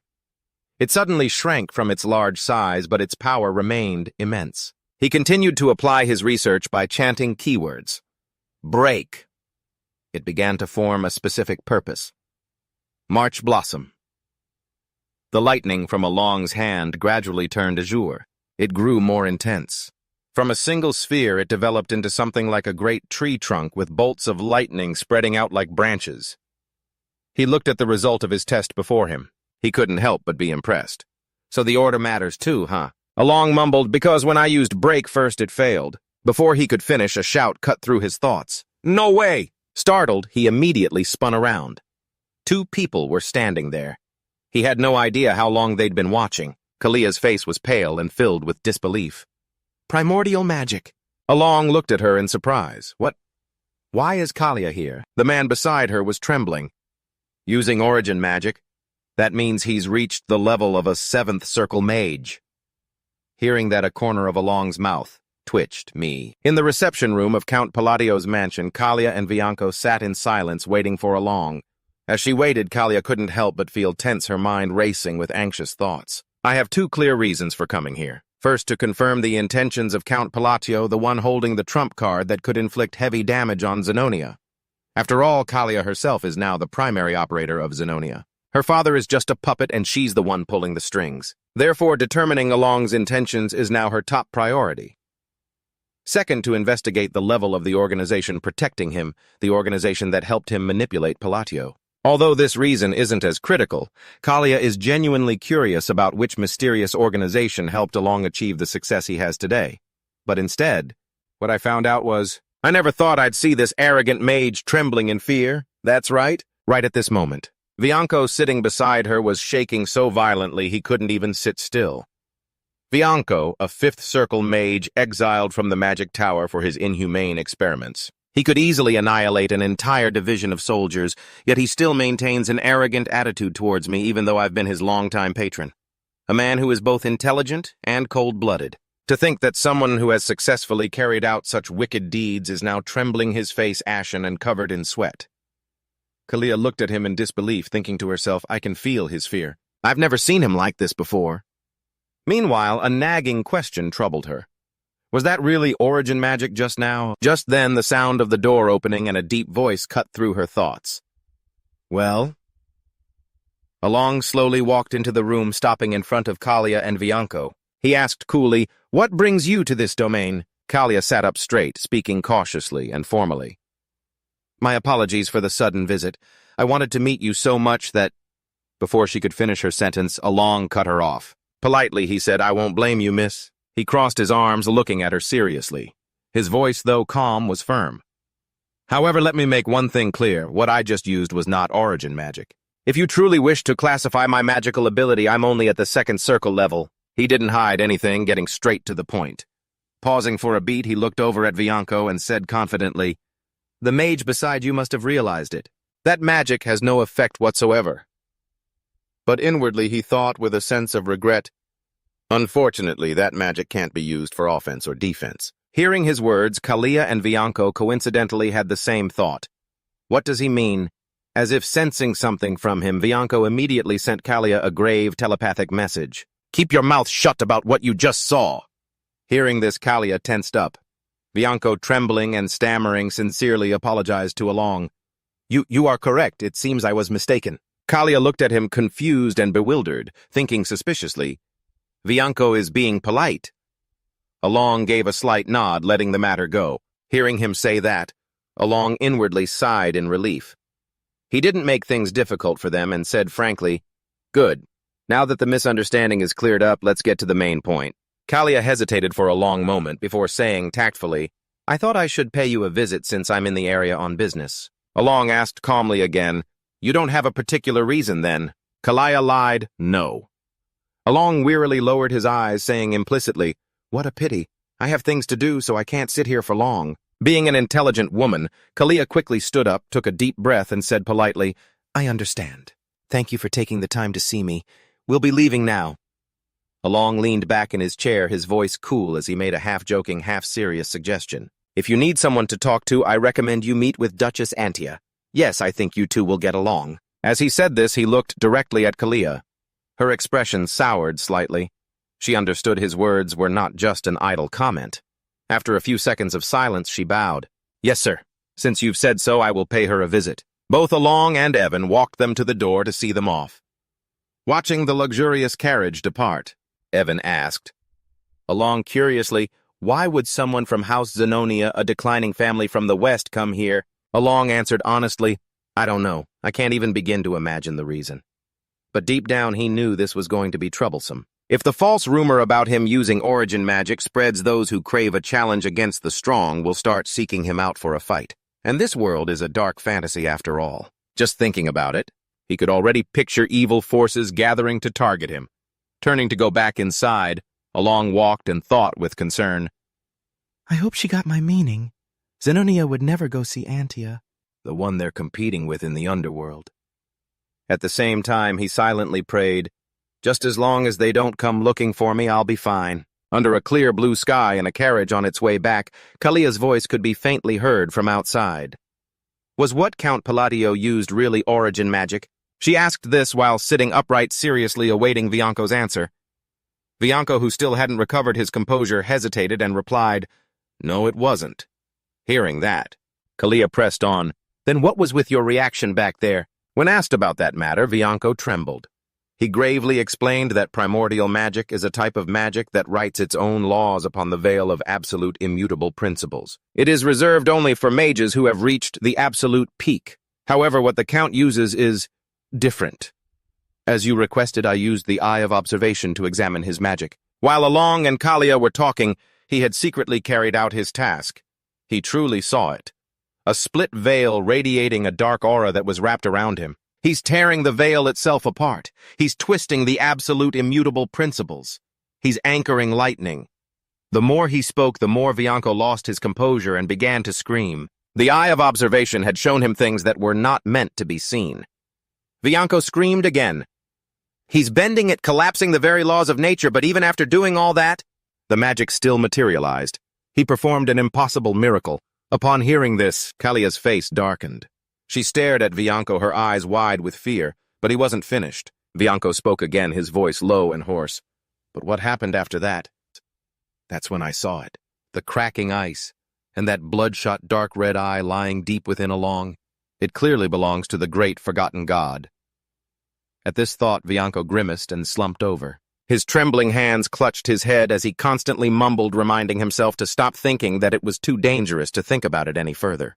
Then, as if suddenly remembering something, he looked up and warned Kalia with a grave expression. "When I was young, I delved so deep into ancient lore that I was lauded for my research on the magic of the Forgotten Era. Let me make one thing perfectly clear. Do not oppose Count Palladio." Kalia's brow furrowed as she asked mockingly, "So you're saying it's pointless for a mere mortal like me to try and fathom his intentions?" Bianco knew that whether it was Loria or Kalia, they were both just pawns for Along's amusement. But he couldn't say that aloud. He simply offered Kalia a short piece of advice. "I recommend you go and meet Duchess Antia." Although he didn't elaborate, it seemed Kalia vaguely understood that she had become the Count's pawn. Sometime later, about 2 years after the children had left the orphanage at Count Palladio's estate. As Evan opened the door to his study, Along called out, "Hey, Evan." As Evan approached, Along continued to sort through his documents and asked, "Do you have any news?" "Preferably about the children," he added. Evan hesitated. "It's not about the children," he replied, then continued, "But it appears the Dominion and the Duchy of Antia have formed an alliance." Along froze as if struck by lightning. "What?" he asked again. "The two top powers of the underworld have formed an alliance." Evan nodded firmly to confirm. "Because it's an underworld pact outsiders are not meant to know. However, I am absolutely certain about this." Along's mind was in turmoil. He thought to himself, "I pushed the sinner down a different path, but now I have to face an alliance between the two main culprits. Is the Astoria kingdom about to collapse? Then another thought struck him. Wait, did she actually believe what I told her back then? He recalled their last meeting when he himself had suggested to Kalia, "If you need someone to talk to, I recommend you go see Duchess Antia." The thought filled him with endless regret. Pushing the chaotic thoughts aside, Along reassured himself. It's probably just a temporary alliance. With Kalia's cold and arrogant personality, she would never... Along's thought trailed off. Still, he reconsidered. But I should at least make some preparations. Acting on this, he took out a piece of paper. He began to write a formal letter. To Kalia. My apologies if I came across as too blunt and cold. The truth is I am not very good with words. I hope this doesn't sound like I'm making excuses. Sunlight streamed through the window pane. After finishing the letter, he handed it to Evan and waved his hand dismissively. I'll leave this to you. Before leaving the room, Evan promised, I'll send this to the Lady of the Dominion via the Mercenary Guild. I will also keep an eye on the children. Alone in the room, Along looked at the other letters in his hand. He wondered to himself, how are Raiden and Xiaolong doing? I haven't heard anything from them since Utia's letter saying they'd arrived. Thinking of the mischievous Xiaolong, he couldn't help but worry. Please don't let her starve out there on the streets. He thought about the letter he had sent to Xiaolong, thinking with confidence, if she finds the gift I mentioned in the letter, she will become the greatest of all warriors. As far as he knew, the magic hand was the ultimate treasure of the Golden Mane tribe. When equipped, it increases critical hit chance by 20%. If the arrogant sinner had gotten her hands on this, she wouldn't have fallen and become the sinner. Instead, she would have become a great wolf beastkin. That's what the item description said anyway.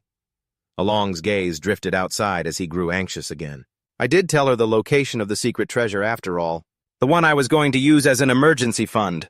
I mean, she's talented enough to make her own way, so it'll be fine.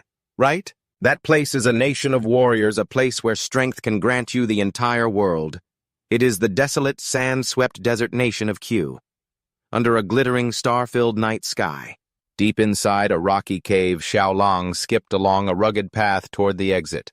Stepping outside, she stretched, crying out in a joyful voice, the trial is finally over. Looking at the magic hand, now equipped on her own hand, Xiaolong grinned from ear to ear and gave thanks. Oh, Great Moon, thank you for this gift. Waving her arms around playfully, she giggled and marveled to herself. I always thought the ultimate treasure of the Golden Mane tribe was just a legend. Turns out what Mom told me when I was a kid wasn't just a fairy tale. At this thought, Xiaolong's gaze drifted into the distance as old memories came flooding back of when she was a little girl gathered around her mother with her brothers and sisters. She had once innocently asked about the essence of the Golden Mane tribe, and her mother, gently stroking her small head, had told her in a soft voice, That's right. We, the wolf tribe, are the descendants of the king of all beastmen. The essence of the Golden Mane tribe is a legendary treasure that has been passed down for hundreds of years. It grants us strength and authority, but obtaining it is no easy trial. Only those who are worthy can possess this precious treasure. And now she had finally obtained the essence after a long and arduous journey to find it. It was placed on a precarious cliff edge. Then, when she put it on, an excruciating near-death pain ravaged her body as she overcame all the trials of her inner world. Enduring those two terrible ordeals was undeniable proof that Xiaolong was worthy of the treasure she now held. Old memories came rushing back to her. She was truly grateful to Dai Nguyen, her savior, who had rescued her from death in a biological experiment during the lowest point of her life when she had scars on her skin and a soul ready to give up. Dai Nguyen was the light that saved her entire life. He had given her the strength to take revenge on Hakryong, the one who murdered her parents. Lang resolutely vowed that she would repay his kindness. As if sensing her fierce will, the essence in her hand flared with a powerful surge of energy. Xiaolong confidently tested the treasure, telling herself, he certainly wouldn't want me to become just an ordinary fighter. From now on, at this thought, Xiaolong paused. A mystical light flashed in her eyes as streams of magical energy flowed into her body.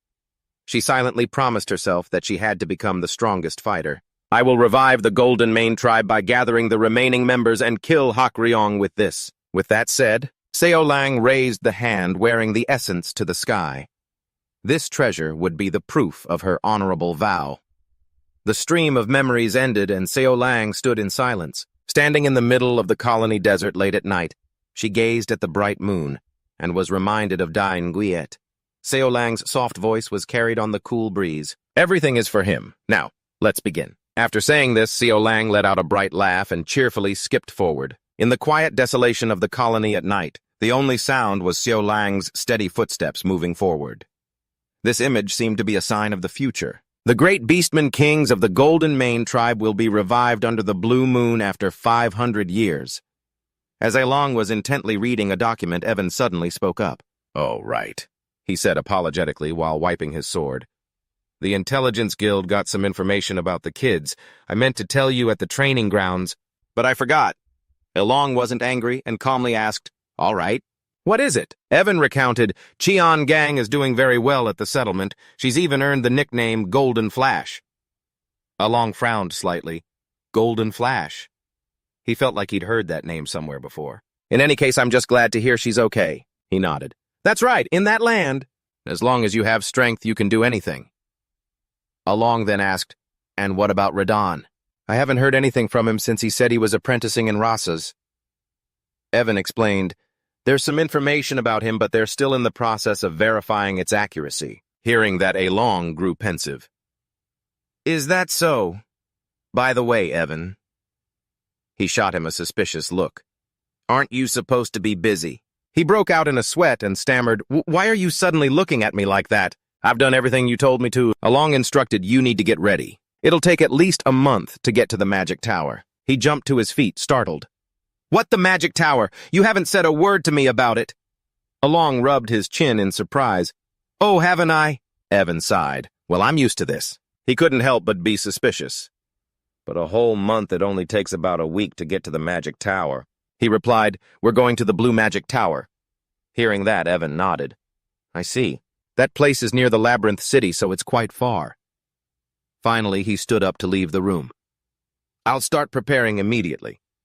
Along gave a silent nod of agreement after Evan left. He immediately slumped into his chair and sighed. Having to sit in a carriage for a whole month again, just thinking about it is exhausting. But what can I do? The item that can support my precious little mana core is there after all. Thinking of this, Along turned and rested his chin on his hand. Labyrinth City, huh? That brings back some memories. Back when I was playing the game, I spent a ton of time grinding levels there. He closed his eyes, recalling. The labyrinth in the city center was a special grinding map inside Chadalia, where players could obtain higher quality items by leveling up and venturing deeper inside. However, despite countless players visiting the labyrinth, not a single one had ever reached the end. Back then, Along had to use cheats just to get down to the 150th floor. He couldn't help but curse, "Those damn developers must be insane. There are still more floors below. What's the point of adding more when no one can even get down there? Maybe it's to watch us suffer." Are there any decent items on floor 150? However, just like in a game, achievements and artifacts are still constantly being discovered down there. As a result, the profession of a magic appraiser officially became so popular that it guaranteed a life of luxury. Suddenly, Along remembered Ren. She had said she would be taking the exam soon. An appraiser with her talent would surely pass the exam with ease. Back in the present, he suddenly felt guilty, thinking that perhaps the gift he gave Ren was too small. Compared to what others might have, all it could do was appraise equipment. If that gift isn't enough, I should send her some support separately. On a starlit night in the labyrinth city of Latania, a place not under the rule of any single person. This is a city of adventurers and mercenaries. In a small alley past countless shops in a corner of the southern district, one could find a secret appraisal shop. Its name is a shop that quietly gained fame for its unique services. This place caters mainly to the nobility and A-rank adventurers. Among them is even the Lord of Latania. Ren announced, "The appraisal is complete, my lord." He looked surprised. She held up the item and explained, "This device uses mana to create fire." The Lord smiled and thanked her as always. "Let me see." As he took the device, Ren pointed out, "This is a holy relic that can be imprinted." The Lord asked curiously, "What does imprinted mean?" She replied calmly, "With just a little mana, and it can sustain a flame for at least 1 hour." He couldn't help but laugh, exclaiming, "Its efficiency has increased significantly, very good." With their business concluded, the Lord left. Just before walking out the door, he turned back and said, "My thanks as always." From behind the counter, a gentle voice replied, "You're welcome, sir." Once the shop was empty, she reached up and removed her mask. Under the dim light, Ren's beautiful face was revealed, her eyes a clear jade green. Showing a hint of exhaustion, she then turned towards another item on a shelf, which looked like a pair of binoculars. Ren walked over, picked it up, and mumbled to herself, This item can also be imprinted. At that moment, it started to make sense. The reason why this hidden shop was so famous, it was because of the imprinting. Carrying the item, Ren opened the door to another room and stepped inside. This was a gift from the great moon. Moonlight streamed into the room through a window. Its light fell fully upon a floating, glowing object. Looking at it, she smiled softly. When he first told me to become an appraiser, I couldn't understand why. Ren remembered the image of Along. His true identity. A friend of Plei Sao from the forgotten era of the Outer Gods. I understood that everything up to now was for the sake of destroying the dark thing. But then she read the letter. It said, "Go to the labyrinth city of Latanya and become a magic appraiser." At the time, I couldn't connect that order with our goal at all. However, Ren still followed his instructions and set out for the labyrinth city alone, though she was still full of doubt. What does becoming an appraiser have to do with killing the dark thing? But what happened next changed her mind. The moment I saw his gift, I realized. That gift. The Eye of the Stalker. It helps quickly identify items below a certain mana threshold to aid in appraisals. The moment Ren touched the eye, she suddenly realized, it was slightly different from what she knew. Its true nature didn't even exist in the library. Then, the seals around the eye gradually vanished. The chains wrapped around it snapped open. It flared with light, and its single eye opened as the seal was broken. Imprinting has been unlocked. At that time, above the eye, there was a counter showing 0 out of 500. Ren told herself, to gain the power to fight the dark thing, I have to awaken this item. This is an ability and also a means to offer sacrifices. Currently, the number on the Eye of the Stalker has changed. It now displays 248 out of 500. She held the binoculars towards it. A golden beam of light shot out, and soon a holy seal appeared on the body of the binoculars. Ren gave a wry smile. I still have to sacrifice 252 more items before it's fully awakened. In exchange for enhancing a holy relic's stats, it absorbs something from the item, fundamentally changing this eye. One time, when she was imprinting an item that displeased the eye, all her previously accumulated offering points were completely wiped out.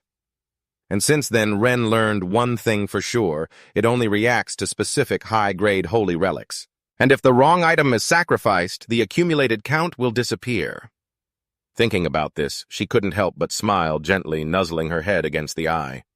Accurately appraising all holy relics and selecting high-grade sacrifices for imprinting, this is something only I can do, because I was born with the eternal library.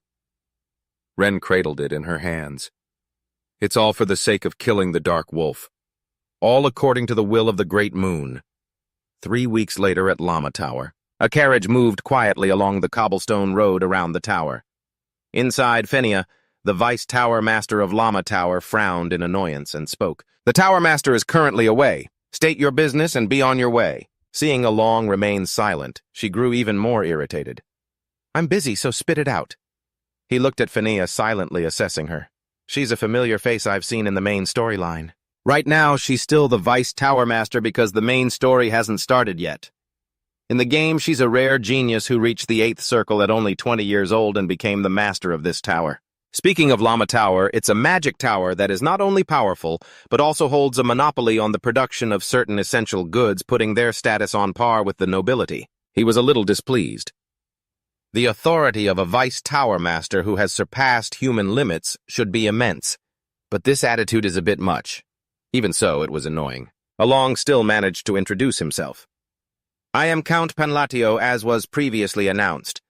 I am here to discuss the matter of the time gate. On the other side, Fenia was busy.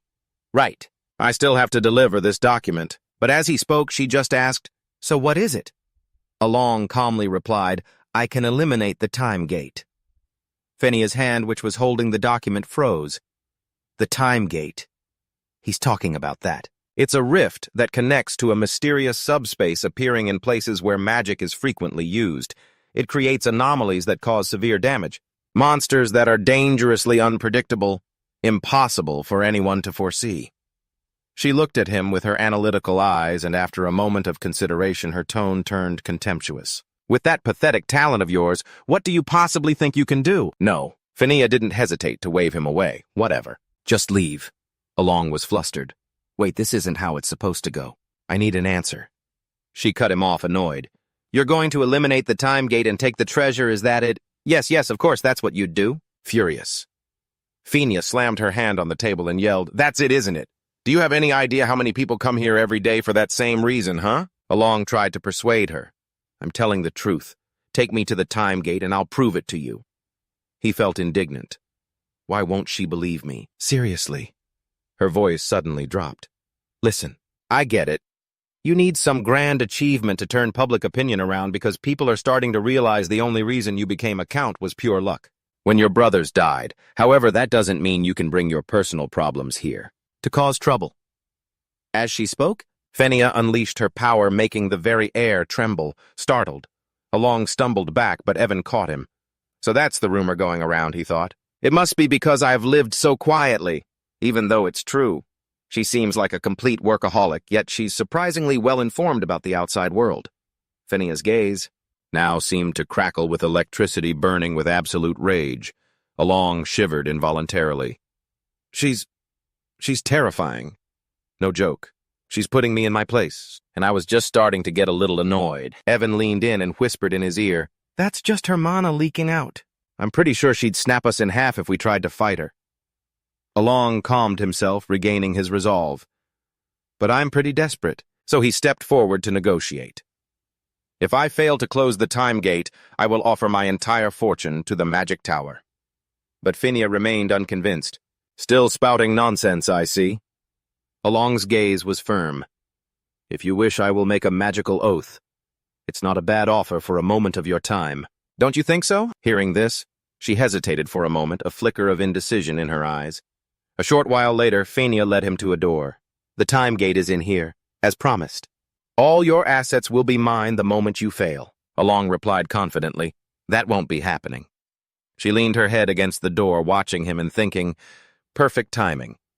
I was just wondering if he's the mastermind of his domain or just some useless guy who got lucky.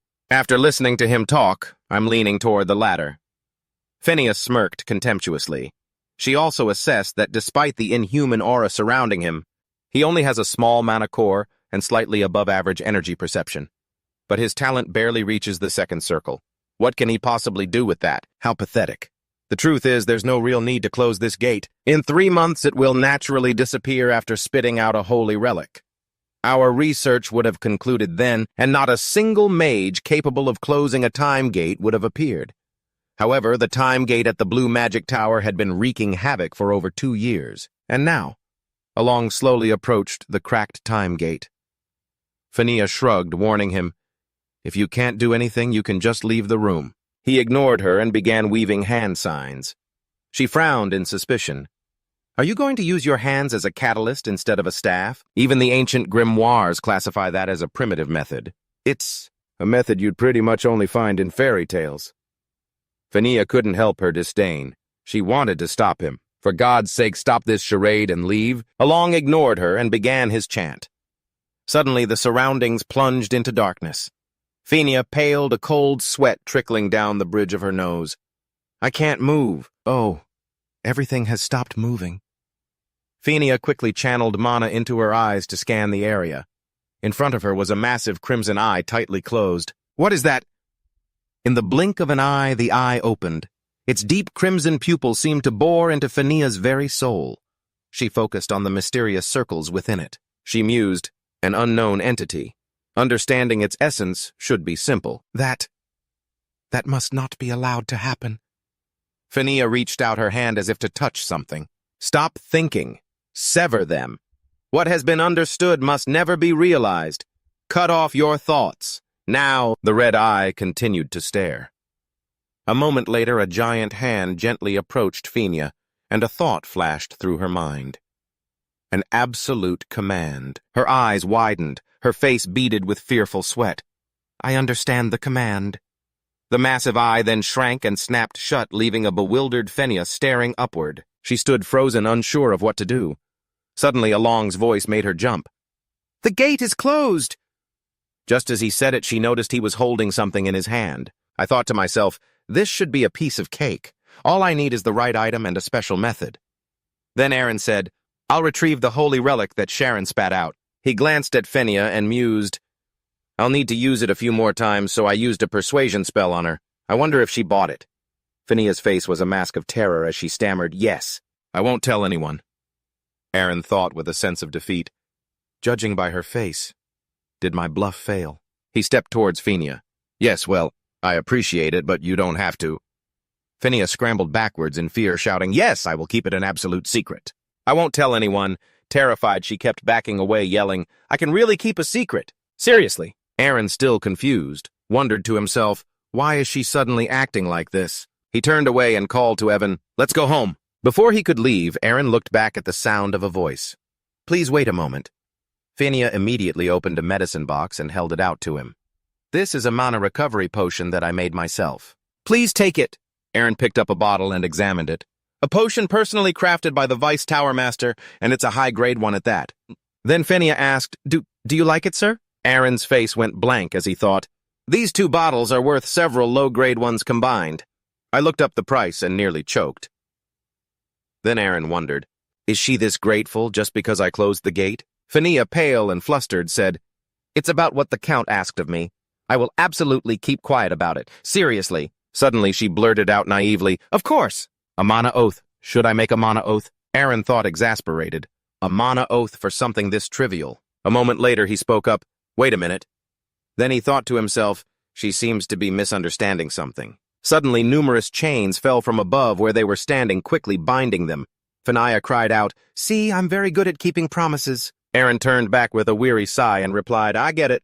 He then thought dejectedly, she shows no sign of wanting to clear up this misunderstanding. A thought passed through his mind, and so it was that at the Blue Tower he had obtained the holy relic. He wanted 5 potions and an oath.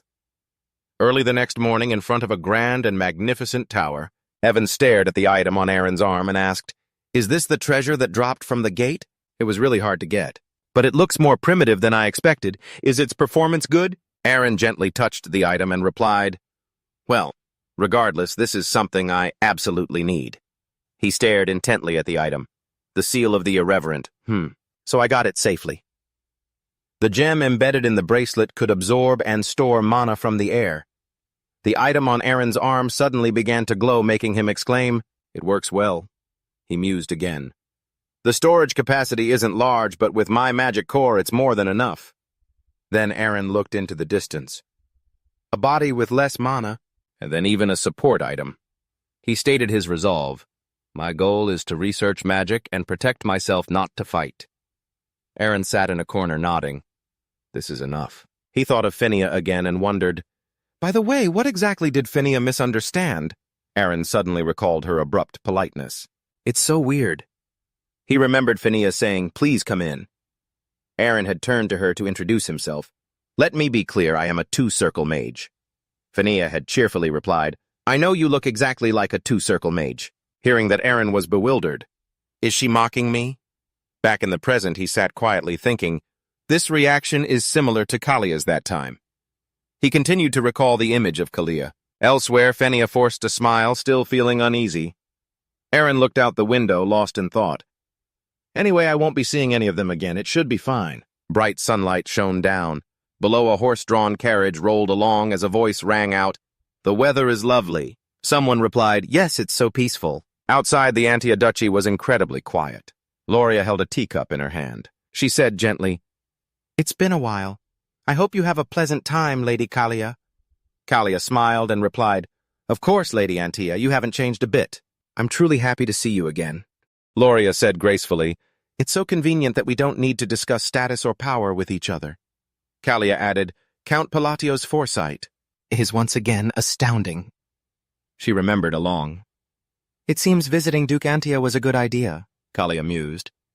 "After following his advice, I quickly understood his true intentions." That evening, while talking, they both realized they were inferior to Palatio. Loria's and Kalia's jaws dropped in amazement. Whatever the reason, it was an alliance built on Count Palatio's command. An authoritative image of a long occasionally appeared because fighting for power is pointless when standing beneath the absolute number one. Two crests also appeared. Genonia and Antia had become more comfortable allies. Loria wondered, "The conference is next month. Why did you come to visit today?" Kalia explained. "The Countess sent a letter under the pretext of my visit." Loria gently opened the letter. What could be in here? The letter's content was a conversation about the noble families. It read, "Lady Zenonia, I hope you are well regarding your last visit. A few nobles have also complained to me about it. Therefore, there aren't many nobles who are a good fit for me. Please understand." Kalia spoke up. It looks like a normal apology letter, but Loria interjected. "There is definitely a hidden scheme within it."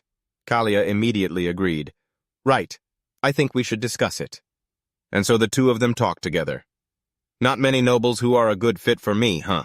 Baron Kenya is from the aristocratic faction, and Marquis Marantino is one of the key figures in the royal faction. Viscount Belanda is from the royal faction, and Duke Fandion is a key figure in the aristocratic faction. Among the nobles he spoke with at the last ball," Loria concluded. "In short, he likes neither the aristocratic faction nor the royal faction." A horrifying thought emerged. "So, kill them all," Loria said calmly.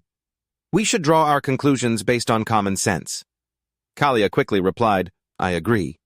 Loria said pensively, "Well then," before she emphasized, "he wants to eliminate the current nobility."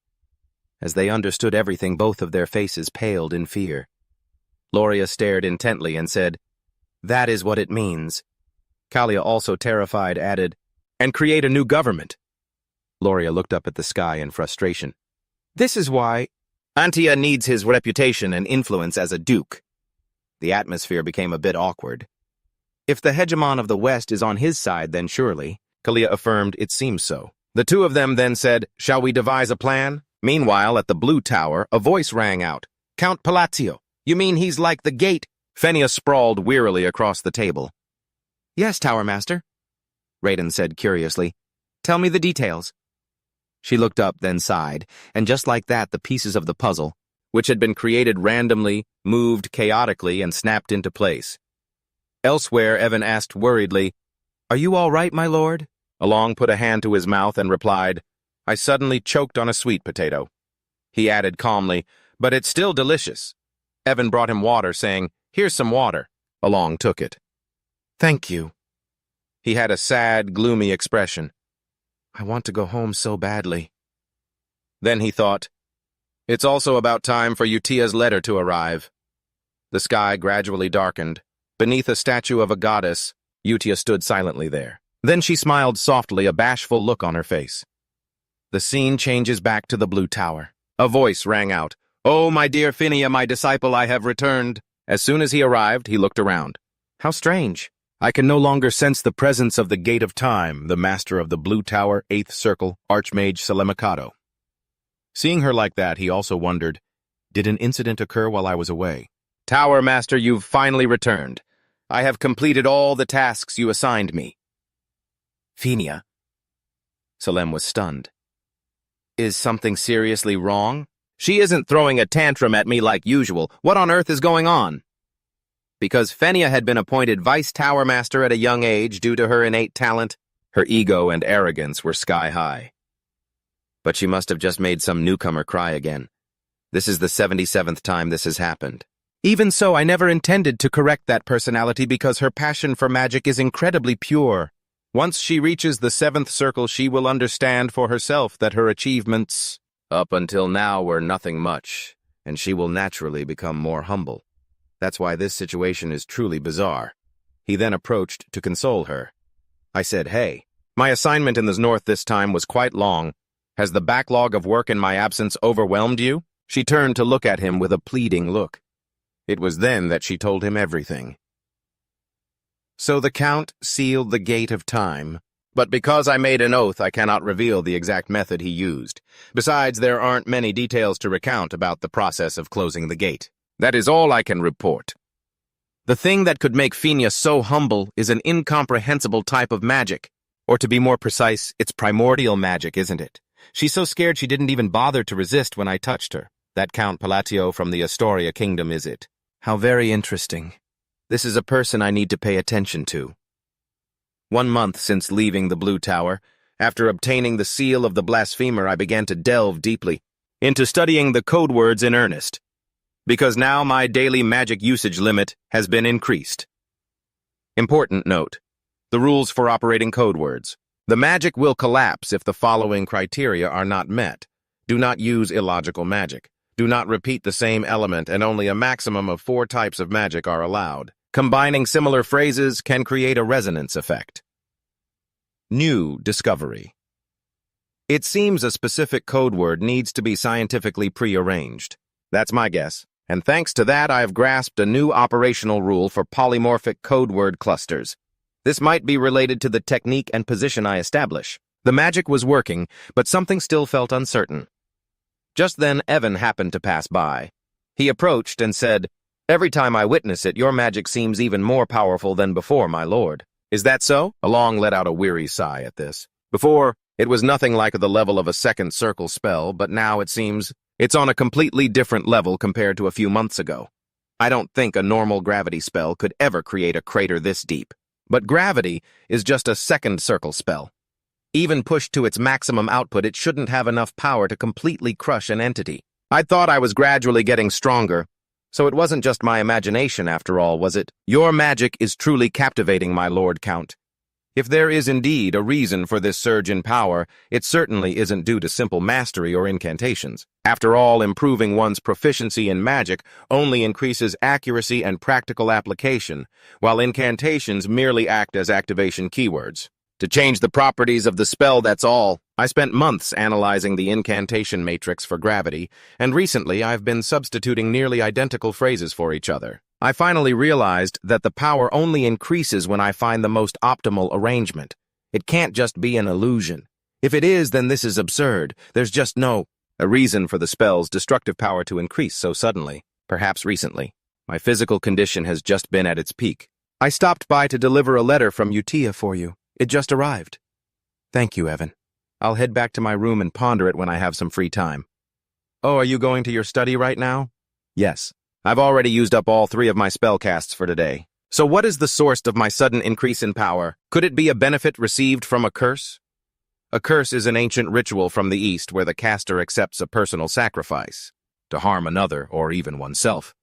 While bearing the curse, the target suffers, but at the same time receives some power in return. But there's no one around here who understands Eastern esoteric arts, so that possibility is ruled out. Or could it be the power of faith, but for the count of a small nation forgotten by the underworld? That sounds absurd. Well, sometimes I should just put all these worries aside and get on with my life. After all, nothing bad has come of it. The Holy Kingdom of Rosario, the capital Ryanel, a pristine city where the residents worship Saronia, the goddess of the moon and peace. In the Eastern chapel, Utia is praying. "Greetings, sister." A knight approached with a respectful tone. "Greetings, Sir Knight Locke. Is everything well?" Locke thought to himself. She's a nun of a rank even lower than a holy knight. She doesn't even have the right to wear the sash of holy grace. Still, I must maintain a respectful attitude. Yes, this time. We successfully rescued 8 children and 25 civilians from a remote village between the eastern and western borders. But this achievement is all thanks to you, sister. That's not so. It was you who performed those noble deeds. And it was you, sister, who enlightened an ignorant soul like me. I will be forever grateful for that. For 25 long years, I was drowning in despair because I couldn't feel even a shred of divine power. I had almost given up on everything. If there is something you yearn for so strongly, try placing your complete faith in the moon. The moon, Locke was desperate and skeptical.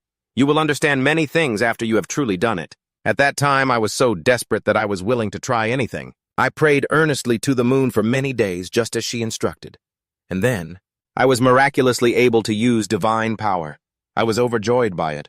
But because of that, I also succumbed to a momentary temptation. When I placed my faith in the moon, instead of the goddess Saronia, I once feared I was treading the path of heresy. However, all power borrowed from the divine is of the same nature. Even the holy relics blessed in the goddess's name still shine brightly when I touch them. That is proof. It's clear proof of the divine power I now possess. But why did you advise me to believe in the moon, sister? Because faith originates from an intangible belief, and it can take a very long time to manifest. It is always easier to seek what you need from something that is physically present before your eyes. Utia paused. That moonlight will always watch over and be by your side. To support you. I understand now. Because the goddess herself is a symbol of the moon. This is a way for those filled with doubt to find a foothold, an absolute anchor for their hopes and desires. Locke bowed his head in gratitude. Sister, I thank you from the bottom of my heart. If you wish to show your gratitude, then let us begin the prayer ritual together. I am willing to do so as many times as necessary. You've arrived just in time. The ceremony is about to begin, and everyone has gathered. Utia leads Locke into the cathedral where countless people have gathered. She gracefully walks towards the center of the sanctuary. Locke also finds a place to sit. Now let us all pray together. The moonlight is clearer than ever tonight. Everyone turn your gaze towards the great moon. Meanwhile, our main character, Along, holds a letter from Utah and lets out a weary sigh. Today's letter is nothing special, mostly just about daily life. Just that. Which also means everyone is living well. That's a good thing. It is. But the fact that no one besides Utah sends me letters even though they're all doing fine still makes me a little sad.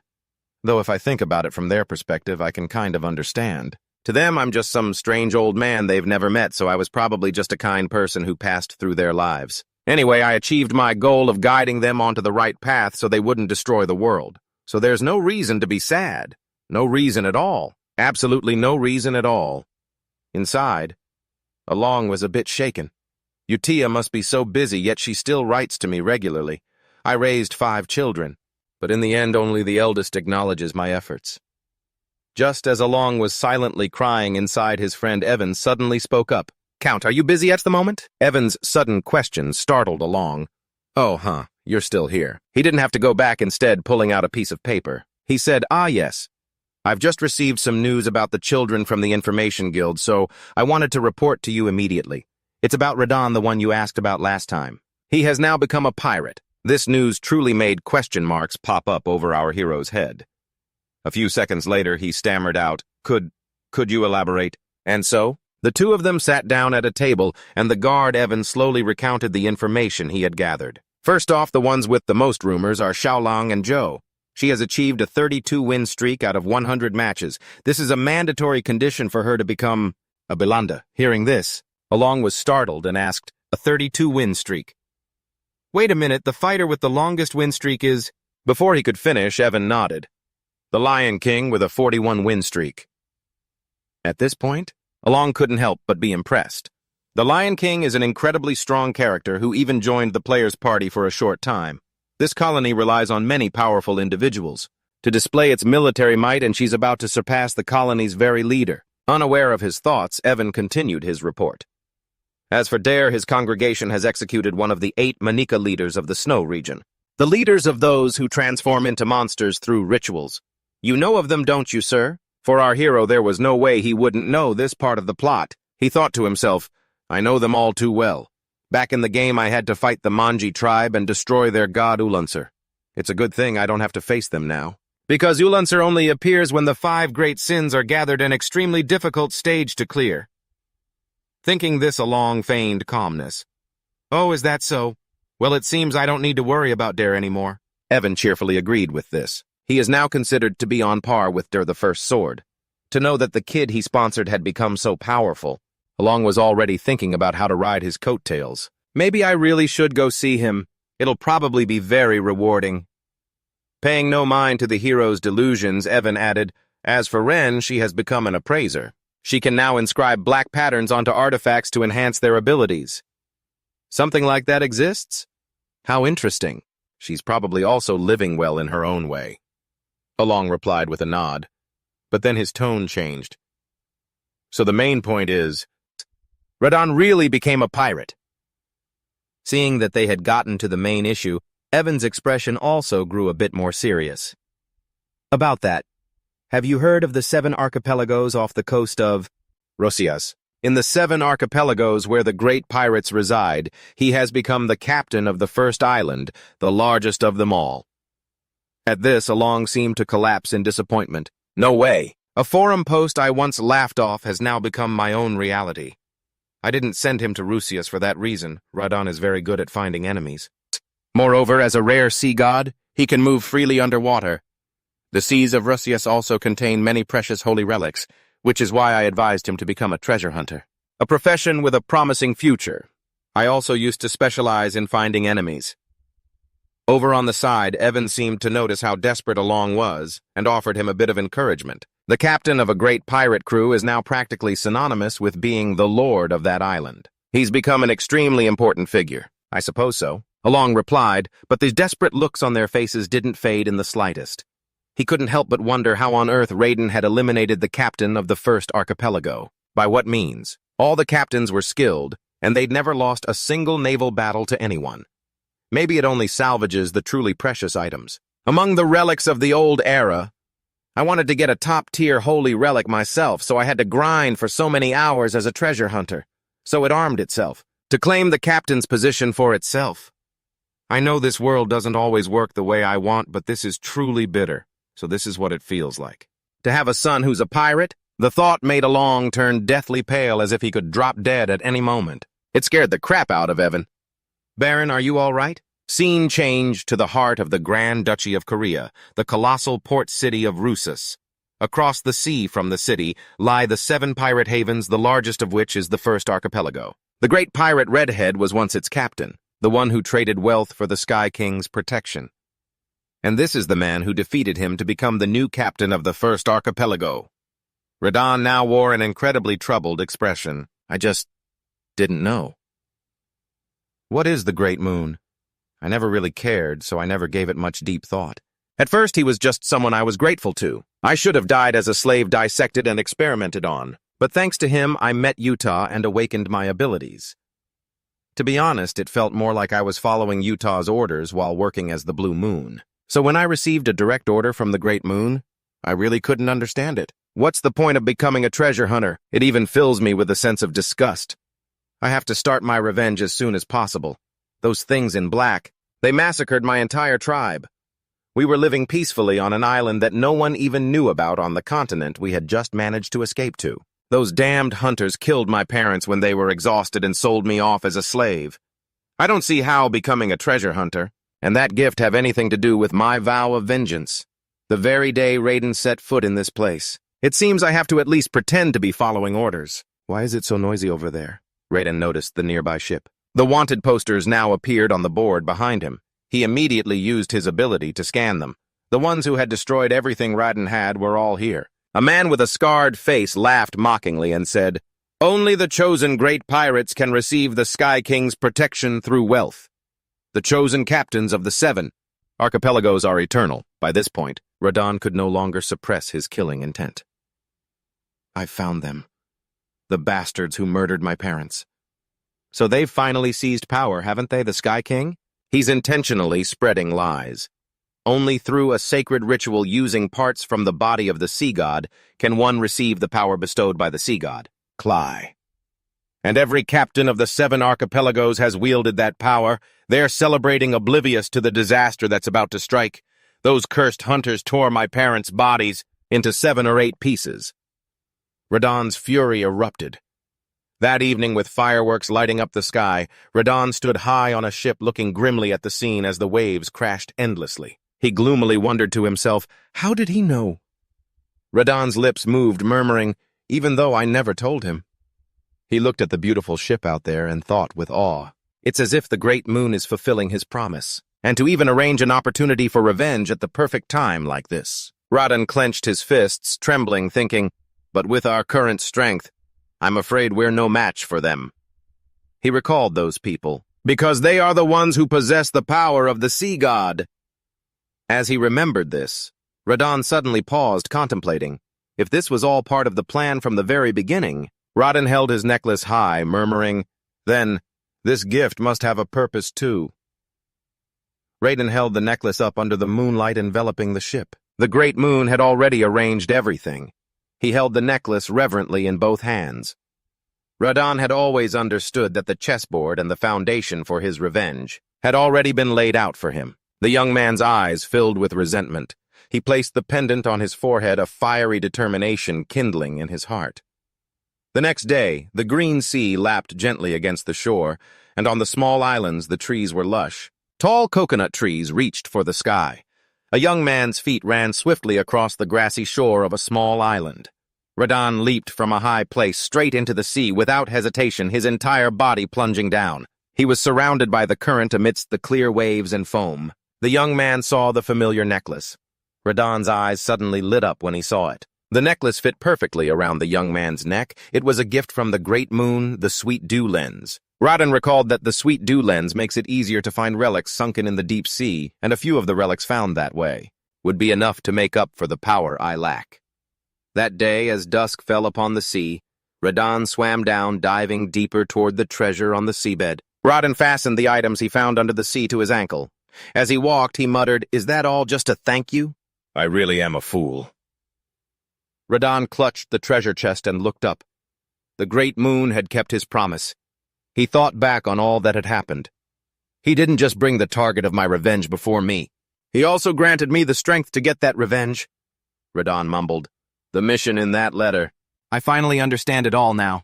Your true intention is... Radon confidently swept his hair back and continued. Your intention is for me to get my revenge and conquer the 7 islands. Elsewhere, Utia sat musing aloud. I wonder if I'm right about that. Well then, don't you forget. All of those things, O Supreme One. Back at Raiden's location, he continued the phrase, for the great, great moon. So that was the saying. The phrase that was once so meaningless was slowly becoming a light of faith. Raiden murmured to himself, Everything is deeply engraved in my heart, for the great, great moon. Radon stood on the shore holding the treasure chest as the moonlight faded below the horizon. 3 months later, the oppressive heat began to fade, and autumn arrived, bringing with it the Astoria Grand Festival held once every 2 years. Along Palatio sat in a carriage, thinking to himself, and I've been dragged into this against my will. He asked his companions, Is participation mandatory once every 4 years? How annoying. Evan, sitting opposite him, replied to Along Palacio. According to the schedule, the carriages of the Gold and Eden families have already joined the convoy, sir. He nodded and replied, Oh, is that so? Along Palatio thought to himself, so we have to travel in one big group just because they're afraid of bandits. What a pain. What kind of bizarre custom is this? It's so damn annoying. Time flew by, and the day was almost over. Along Palatio was sitting in an inn holding a mug of beer when it dawned on him that 2 annoying nobles had rushed over to him in the evening to spout nonsense. My Count Palatio. Isn't it a bit much to have only 1 guard with you? I suppose your finances have dried up since you just happened to stumble into your title. Along Palatio watched this scene exasperated. For me, the problem isn't the bandits, it's these nobles. He covered his exasperated face with a plate. You two really enjoy running your mouths, don't you? Why don't you just go badmouth me behind my back somewhere else and get it over with? To be honest, this was nothing new for Along Palatio. After all, he was a legendary scoundrel. The Palatio family's power once dominated the entire eastern underworld, and was built on a mountain of money plundered from it. Along Palatio recalled his own history, but once he became content with his current life, I washed my hands of it all, and now I'm living just fine. What's so hard about that? The underworld is full of danger. I'm not getting involved again. Along Palatio looked at the scheming nobles as if they were hunting dogs. That's precisely why. The eastern underworld has now become a gold mine for all the small fry to fight over, and the rumor that I became a count not through skill but through sheer luck has practically become accepted as fact. Along Palatio thought, tilting his head. Those baseless rumors about the count's family having a backer have started to die down, and now I've just been downgraded to some lucky little brat. I'm well aware of that. And yet those 2 nobles ran up to him spouting nonsense. Oh, you poor thing! Your pockets must be completely empty, right? Sob. If you just say the word, my lord, I'd always be willing to give you some charity. Along Palatio thought helplessly, but I never thought they'd dare to mock me to my face like this. They're grown men, but they act like children, these lunatics. Along Palatio looked at the 2 nobles a bit puzzled. But this seems like they're going a little too far. But at that very moment, a thought suddenly struck him. So is this some kind of reunion for the Palatio family's victims? Along Palatio recalled the other houses, Palatio Season GI and Son, those who had been used by the Palatio family like walking wallets, and looking at the reality now. They're venting all the frustration that they had to endure.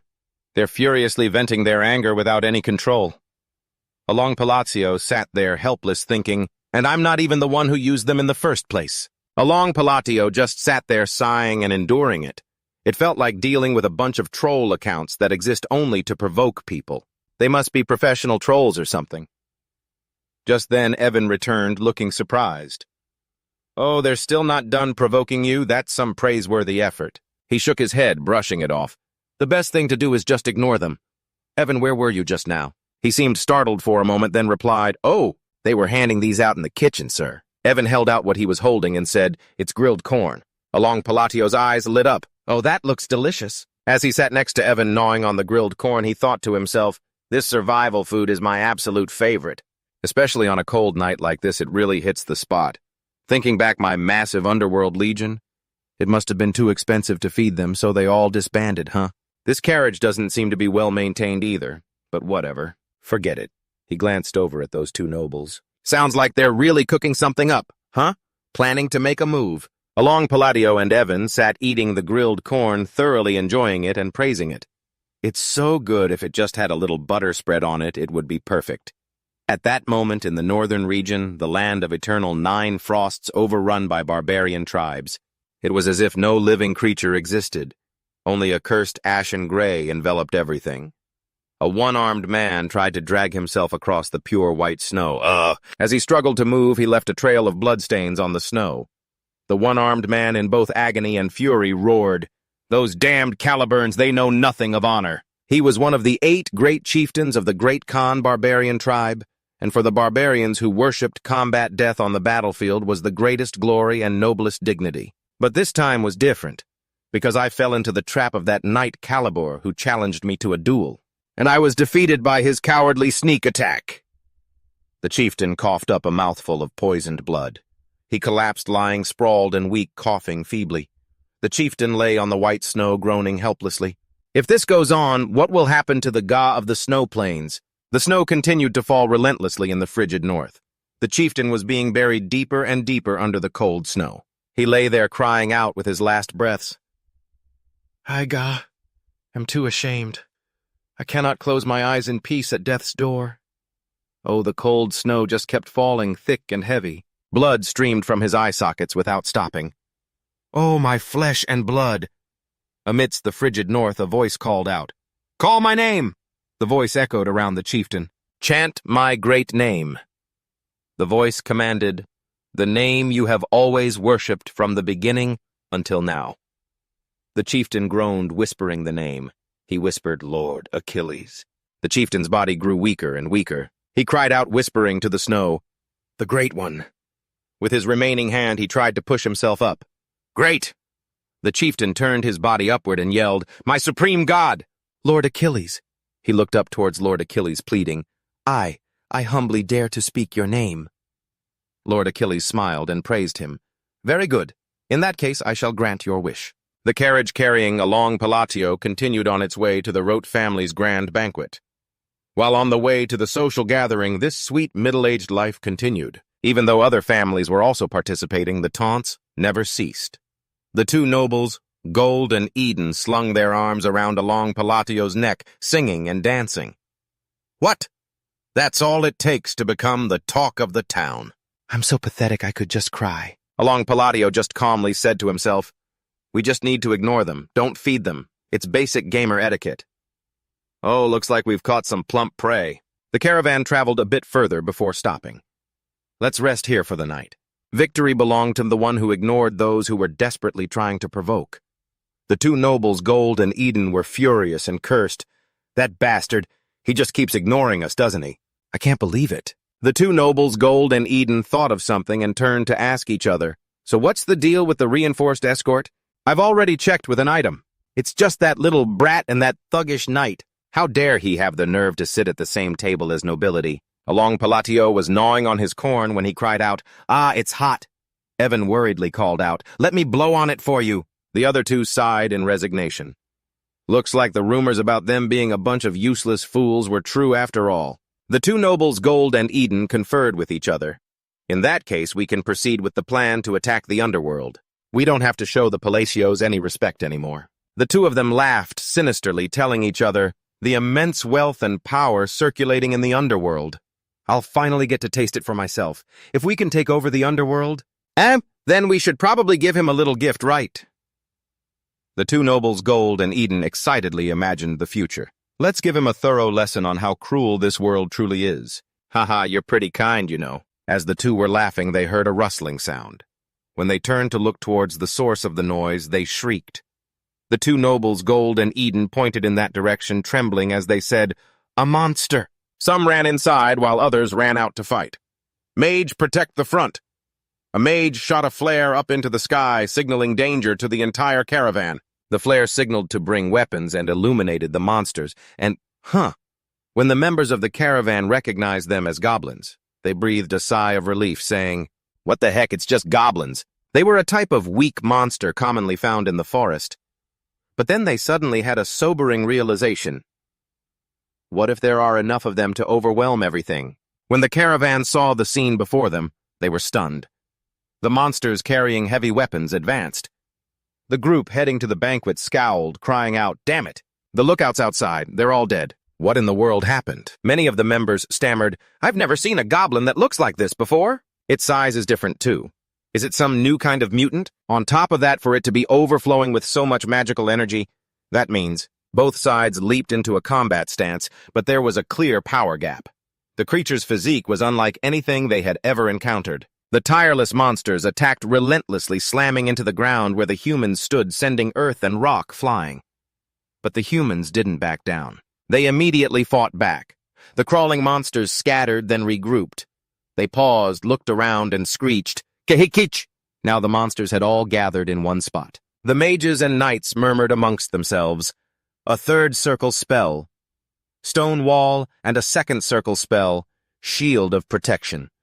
Was there another mage? Who could it be? Just then, along Palazzo appeared, commanding, "Enhance!" The knights and mages turned to look at the one who had just attacked. The light converged on a single point, then swirled forward continuously. Along Palazzo extended his hand and threw a punch. The force sent the monsters reeling and screeching, "Kehei-kich!" They couldn't escape the enhancement circle. The Kehei-kick sounds continued relentlessly. A huge swarm of monsters was trapped inside the enhancement sphere. The humans were also getting choked up by the cloud of dust. Stepping back, Along Palazzo calmly walked towards the sphere. He clasped his hands together, pressing them hard to create a vacuum. A high-intensity light burst from between Along Palazzio's hands. Earth, stone, and blocks of light began to explode and rain down everywhere. Along Palazzo recited another primal command. The circlet on Along Palazzio's arm lit up segment by segment like a power bar representing the enhancement sphere. Then it exploded, scattering the monsters. Along Palazzo remained standing calmly in the same spot. Observing everything, the two nobles, Gold and Eden, stared wide-eyed, unable to believe what they were seeing.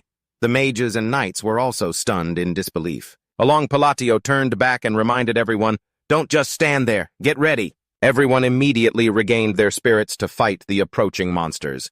Both sides, humans and monsters, charged and clashed. Along Palazzo waved his hand, lending his power to the mages. Countless slashes shot from his hand, striking the monsters perfectly. The precise slashes didn't harm any of the humans. Evan, who was also fighting, turned to look in awe. Time passed. The brave humans continued to fight without retreating. Neither side stopped until dawn broke. After the silence fell, the people who had been hiding in safe places ran out, cheering joyfully.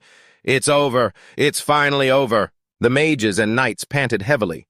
Though exhausted, they were relieved and proud.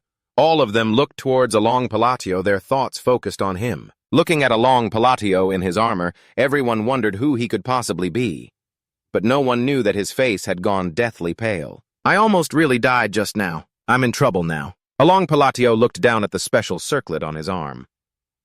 Even though the number of times he could use magic per day had increased, it was still only 3 or 4 times. When it comes to a real fight, I'm just an ordinary person with a meager magic core. Evan ran over and asked, "Lord Count, are you injured anywhere?" Along Palazzo nodded and replied, "I'm fine." Along Palazzo, his expression still pale, thought to himself, "Even with Evan here, losing the ability to protect myself is truly terrifying." Confused, Evan asked again, "Are you really all right, my lord?" He replied, "I'm fine, really." Along Palazzo thought, At first I was so annoyed I considered going alone, but it was lucky I chose to go with the nobles. However, this violet stone is the biggest problem. Why would it appear now? The spirit crystal of Advent is a strange phenomenon. It occurs just before an evil god is about to descend. The monsters affected by it become more ferocious, and their physical abilities grow stronger, Along Palatio mused as he walked. How can this be happening? This shouldn't be happening. He was still puzzled by a few things. Clearly, it was only supposed to happen when the 5 great sins were born. Have the rules of the world collapsed to the point that these evil gods can appear, and this signals that it won't be long before they descend upon this land? As this thought crossed his mind, Along Palatio clutched his head in helplessness. But the children haven't even awakened the power of the 5 great sins yet. Why? What in the world is going on? That day, Along Palatio decided to put his worries aside for now. He resolved to gather information immediately upon arrival. He glanced back, observing, "If this situation continues, our heads will be rolling sooner or later."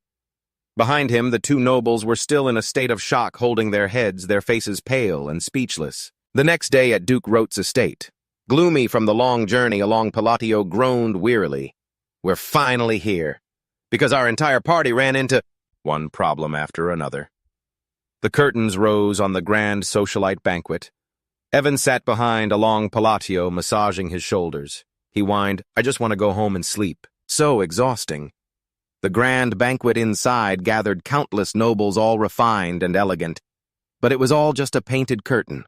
Along Palatio looked around, sizing up the Lotta family's party. "Wow, all this gold decoration must have cost a fortune," Evan said dismissively, sipping his wine. "They're just showing off their money. I bet no one would notice if I took a piece. So expensive it just looks tacky and gaudy."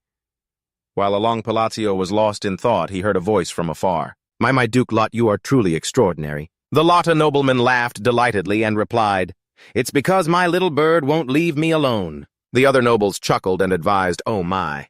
Your Grace, you must take care of your health." The more Along Palatio watched these scenes, the more disgusted he became. He thought to himself, "There's nothing good about mingling with these nobles. I don't want any part of this. It's better to back away." But just then someone targeted him. Over there is Along Palatio. He couldn't believe his bad luck. He had just decided to avoid trouble when 2 nobles, Gold and Eden, approached him obsequiously, calling out, "Ho, ho, ho! Count Palatio, might you spare a moment of your time?" The 2 of them presented a tribute before him. "This is the finest meat from my domain. Would you care to try some? I was thinking of providing support to your domain. What do you think?" Along Palatio tilted his head in confusion. "What is this? Why so suddenly?" Seeing his expression, the 2 nobles, Gold and Eden, trembled with anxiety. "The Count's face," they cried inwardly in fear. "We're doomed." The 2 nobles, Gold and Eden, tried to reassure each other. "But we shouldn't be panicking like this." Flashback to 1 day ago after the goblin battle. "Did you see that?" It's magic." The 2 nobles, Gold and Eden, clutched their heads in confusion, staring at Along Palatio and Evan. One turned to the other and asked, Did you see that just now?" It was magic. The 2 nobles, Gold and Eden, ran over to Baron Cayman. Could we borrow your mage for a moment? We have a question for her if you don't mind." The person they dragged away was a 3rd Circle mage that Baron Cayman had brought along to show off his prestige. The 3rd Circle mage, holding her staff, asked in confusion, "What is it?" The 2 nobles asked frantically, "That surge of magical power just now."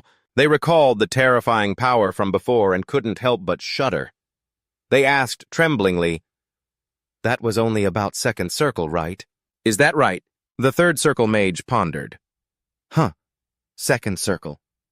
Then she denied it, leaving the 2 men stunned. "How could that possibly be 2nd Circle?" "It definitely wasn't. He is on a level far beyond me." "So, 3rd Circle or higher?" Tears welled up in the eyes of the 2 nobles, Gold and Eden. They asked themselves, became Count Palatio through luck? Don't be ridiculous. They had witnessed that power firsthand. He didn't need any guards. The look in Along Palatio's eyes when he turned back during that magic battle still haunted them. They realized he was hiding his true ruthless and cold-blooded nature. That's why they were now trying to save their own skins by bribing him. They had no other choice. It had come to this.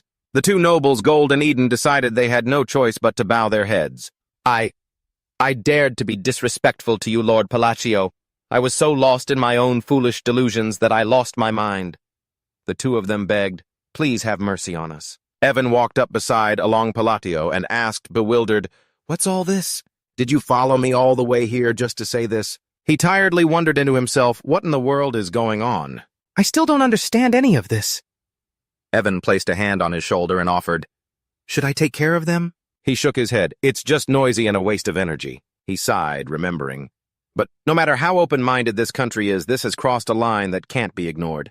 Along Palatio replied to Evan, "Let me handle this." He thought, "Even though I don't actually have that kind of power, but whatever. I'll just scare them as much as I can." After that, Along Palatio glared, trying his best to play the villain. The two nobles, Gold and Eden, fell to their knees on the banquet hall floor in terror. They clung to each other, weeping. "We're screwed. We might as well be dead." The party went on its lively atmosphere, feeling completely fake. After scanning the room, Along Palatio recalled that he'd already sent Evan to the Intelligence Guild. "Well then, I guess I'll try to dig up some dirt on these new nobles." Along Palatio picked up a pastry, nibbling on it while listening to the nobles chat. "Oh ho, it looks like those two are discussing something secret, huh?" Two nobles were chatting in a nearby corner. Along Palatio tried to eavesdrop. He considered using magic to enhance his hearing, but that was a separate issue. One of the nobles asked the other, "Have you heard about Duke Cameron and Count Saronia?" Along Palatio was shocked to hear this. "Of course I know about that," he thought. "I hear they're about to become allies, is that right?" The alliance itself is strange enough, he thought to himself while eating the pastry. Still, what's the big deal? It's nothing to worry about. Along Palatio looked at the two and clicked his tongue. After all, the families behind those two have never gotten along. That alliance won't last long anyway. Then he nibbled on his favorite tart. Along Palatio marveled, "This tea is amazing, and this tart shop is truly top-notch." But there's even more shocking news. Try not to let your jaw drop when you hear this. The two nobles continued their conversation. "Their leader isn't one of those two."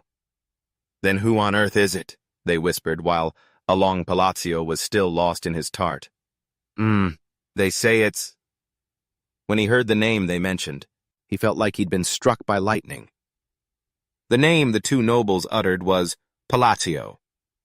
Upon hearing it, Along Palatio dropped his tart. "Their leader," he thought, looking over at them in complete bewilderment. Along Palatio felt like he was going insane when he heard them say, "They say it's Count Palatio himself." He mentally reviewed his entire life up to this point. What kind of nonsense are they spouting? As for Duchess Cameron, I only met her once back when she was still a young lady. And as for Lady Saronia, I've only met her a few times. Along Palatio held his head, exasperated. "I've never even met the current Count Saronia. How could such a ridiculous rumor be spreading around? No matter how you look at it, it's just idle gossip." Just then, someone else rushed over, calling out, "Count Palatio." Along Palatio wearily wondered, why are so many people trying to talk to me today? It's making me really uneasy.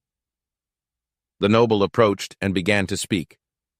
"I am Ikamen, third son of the ducal house, Asutalong from the Astoria kingdom. It is a pleasure to make your acquaintance."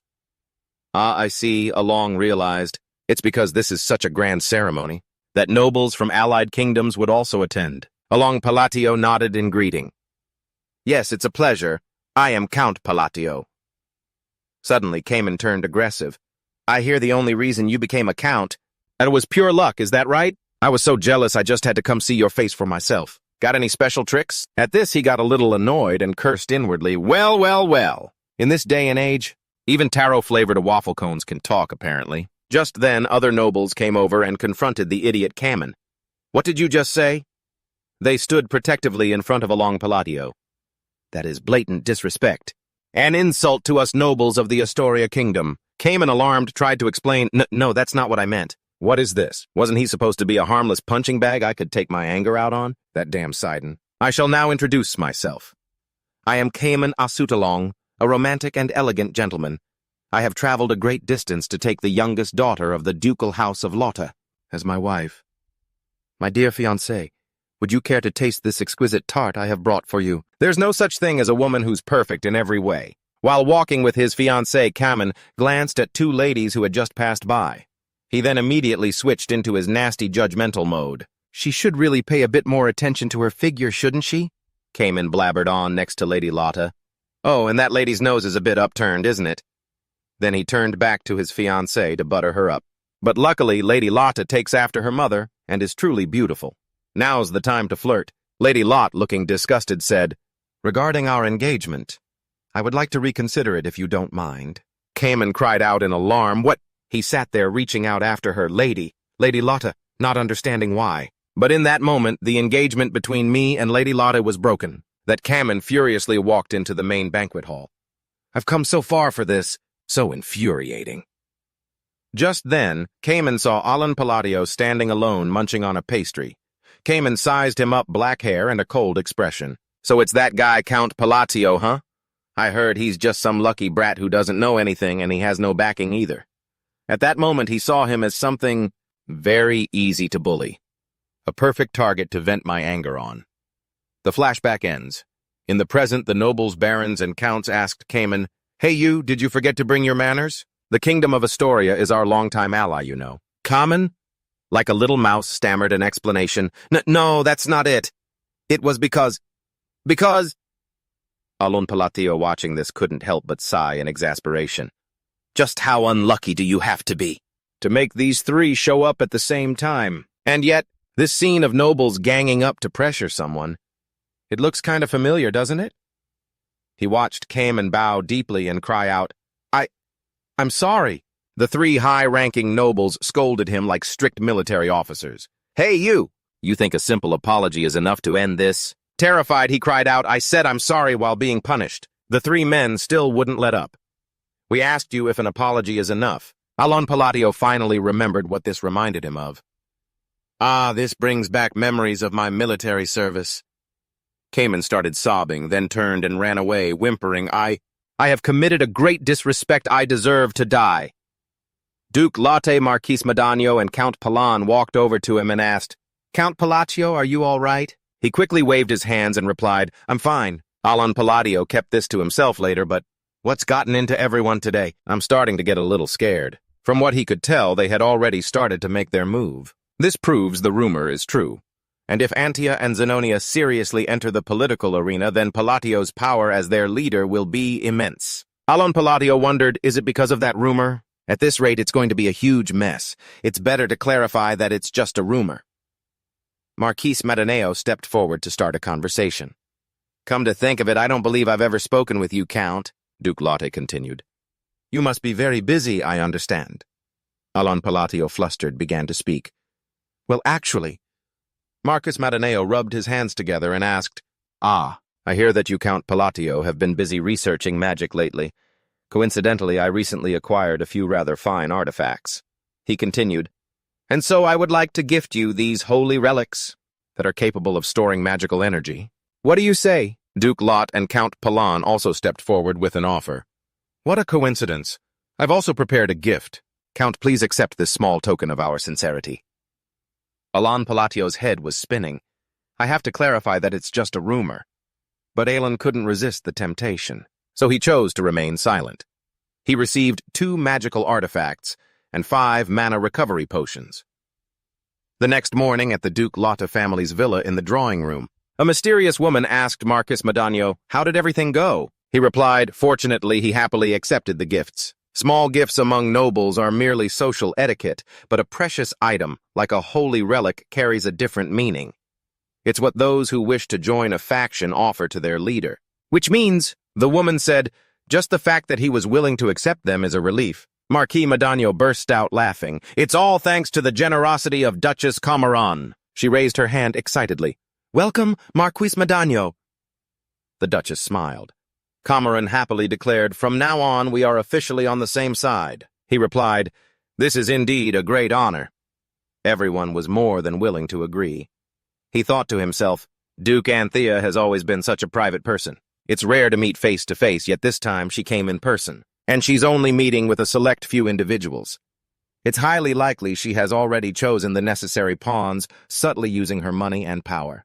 She did it to bypass all formalities. Although the rumors seem random and baseless, they are in fact a political move. An incredibly clear opportunity has presented itself. We absolutely must seize it. Duchess Anthea then spoke, breaking the silence. "Then it's time for us to take action. This is the 4th day since the opening banquet. For some reason, the number of gifts just keeps increasing every day.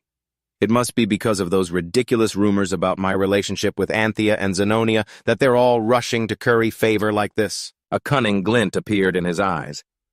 Well, since I've already accepted them, they probably won't ask for them back, right? I'll just gather all this stuff and find a way to slip away. But then a voice from behind startled him a little. Evan spoke, "Count."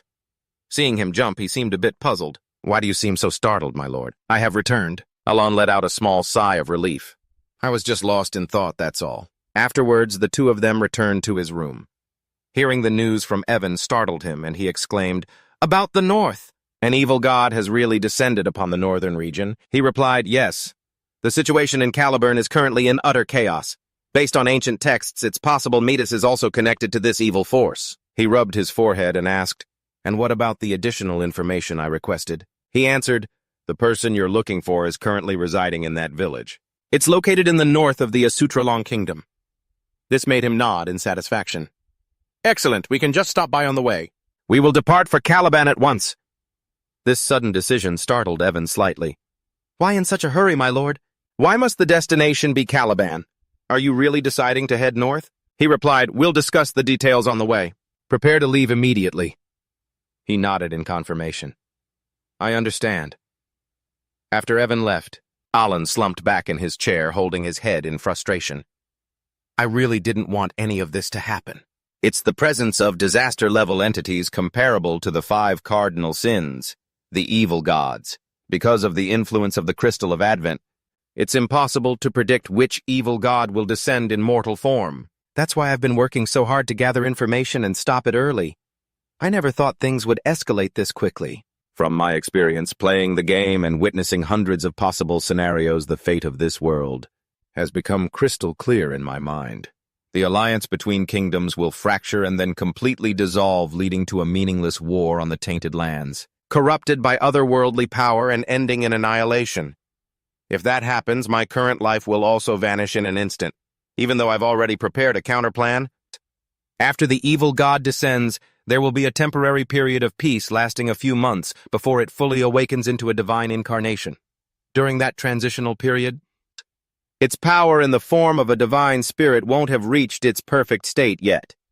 Seizing the opportunity then is probably the most viable option, though nothing is certain. But I have to take the gamble because it's the only path left. I wonder what kind of thing that child would like. Scene change to 1 week later. Just then someone ran in to report Commander. He took the letter and began to read it. Suddenly his eyes widened in surprise. He immediately called for his vice commander. The other person replied, "Yes, sir." He ordered, "Spread the word that the plan to advance north will be postponed for another 2 weeks." In a field near the village of Pacurin, in the northern part of the Asutralong Kingdom, he had arrived. His eyes looked a bit dazed as he thought to himself, "It's so unexpected to run into him right now." A young boy walked up to the two of them and said, "Hello, sir." He continued his thoughts. He really does have a captivating appearance. This boy is Elibank, the main character of the RPG Psychedelia, the one the player controls. No matter what, a protagonist's aura is something else entirely. His face is exactly as I remember it from the game. So it's a boy, huh? His appearance is truly exceptional.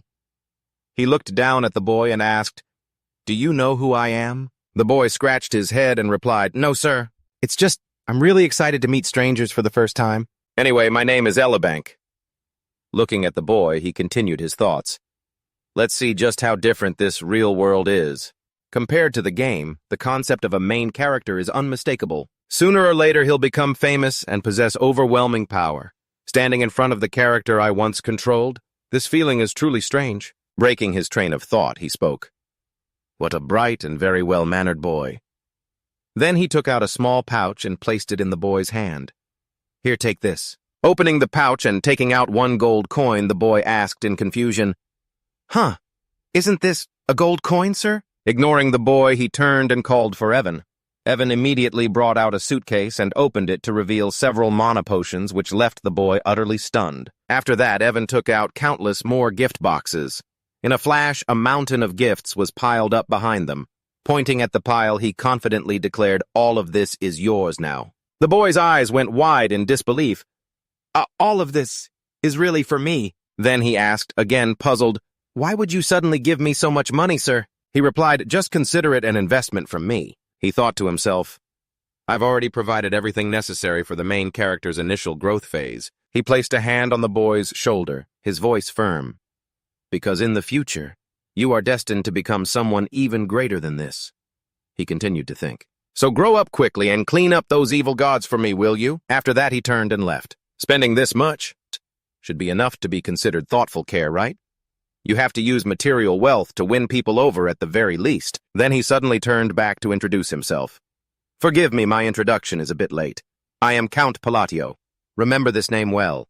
It is the name of the benefactor who sponsored you, so that you may achieve future success. The boy hurriedly chased after him. Thank you, sir. No.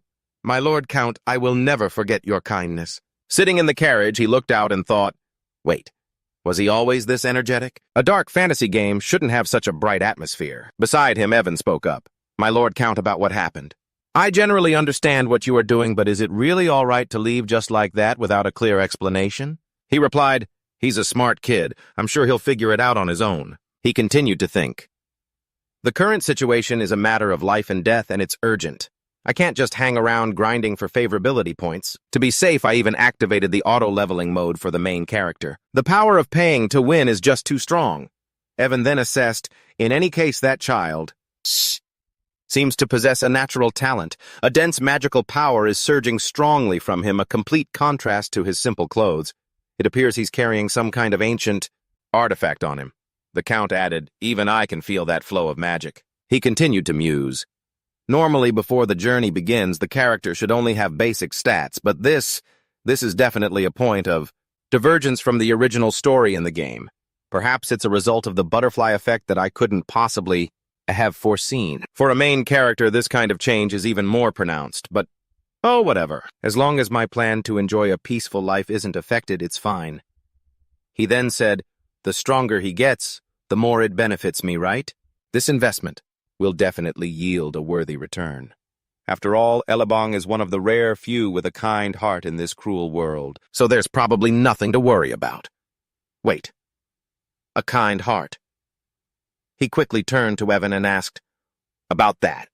That guy Delis, do you think he'll agree to meet with me? He thought to himself, he was so scared he never even set foot in the orphanage once.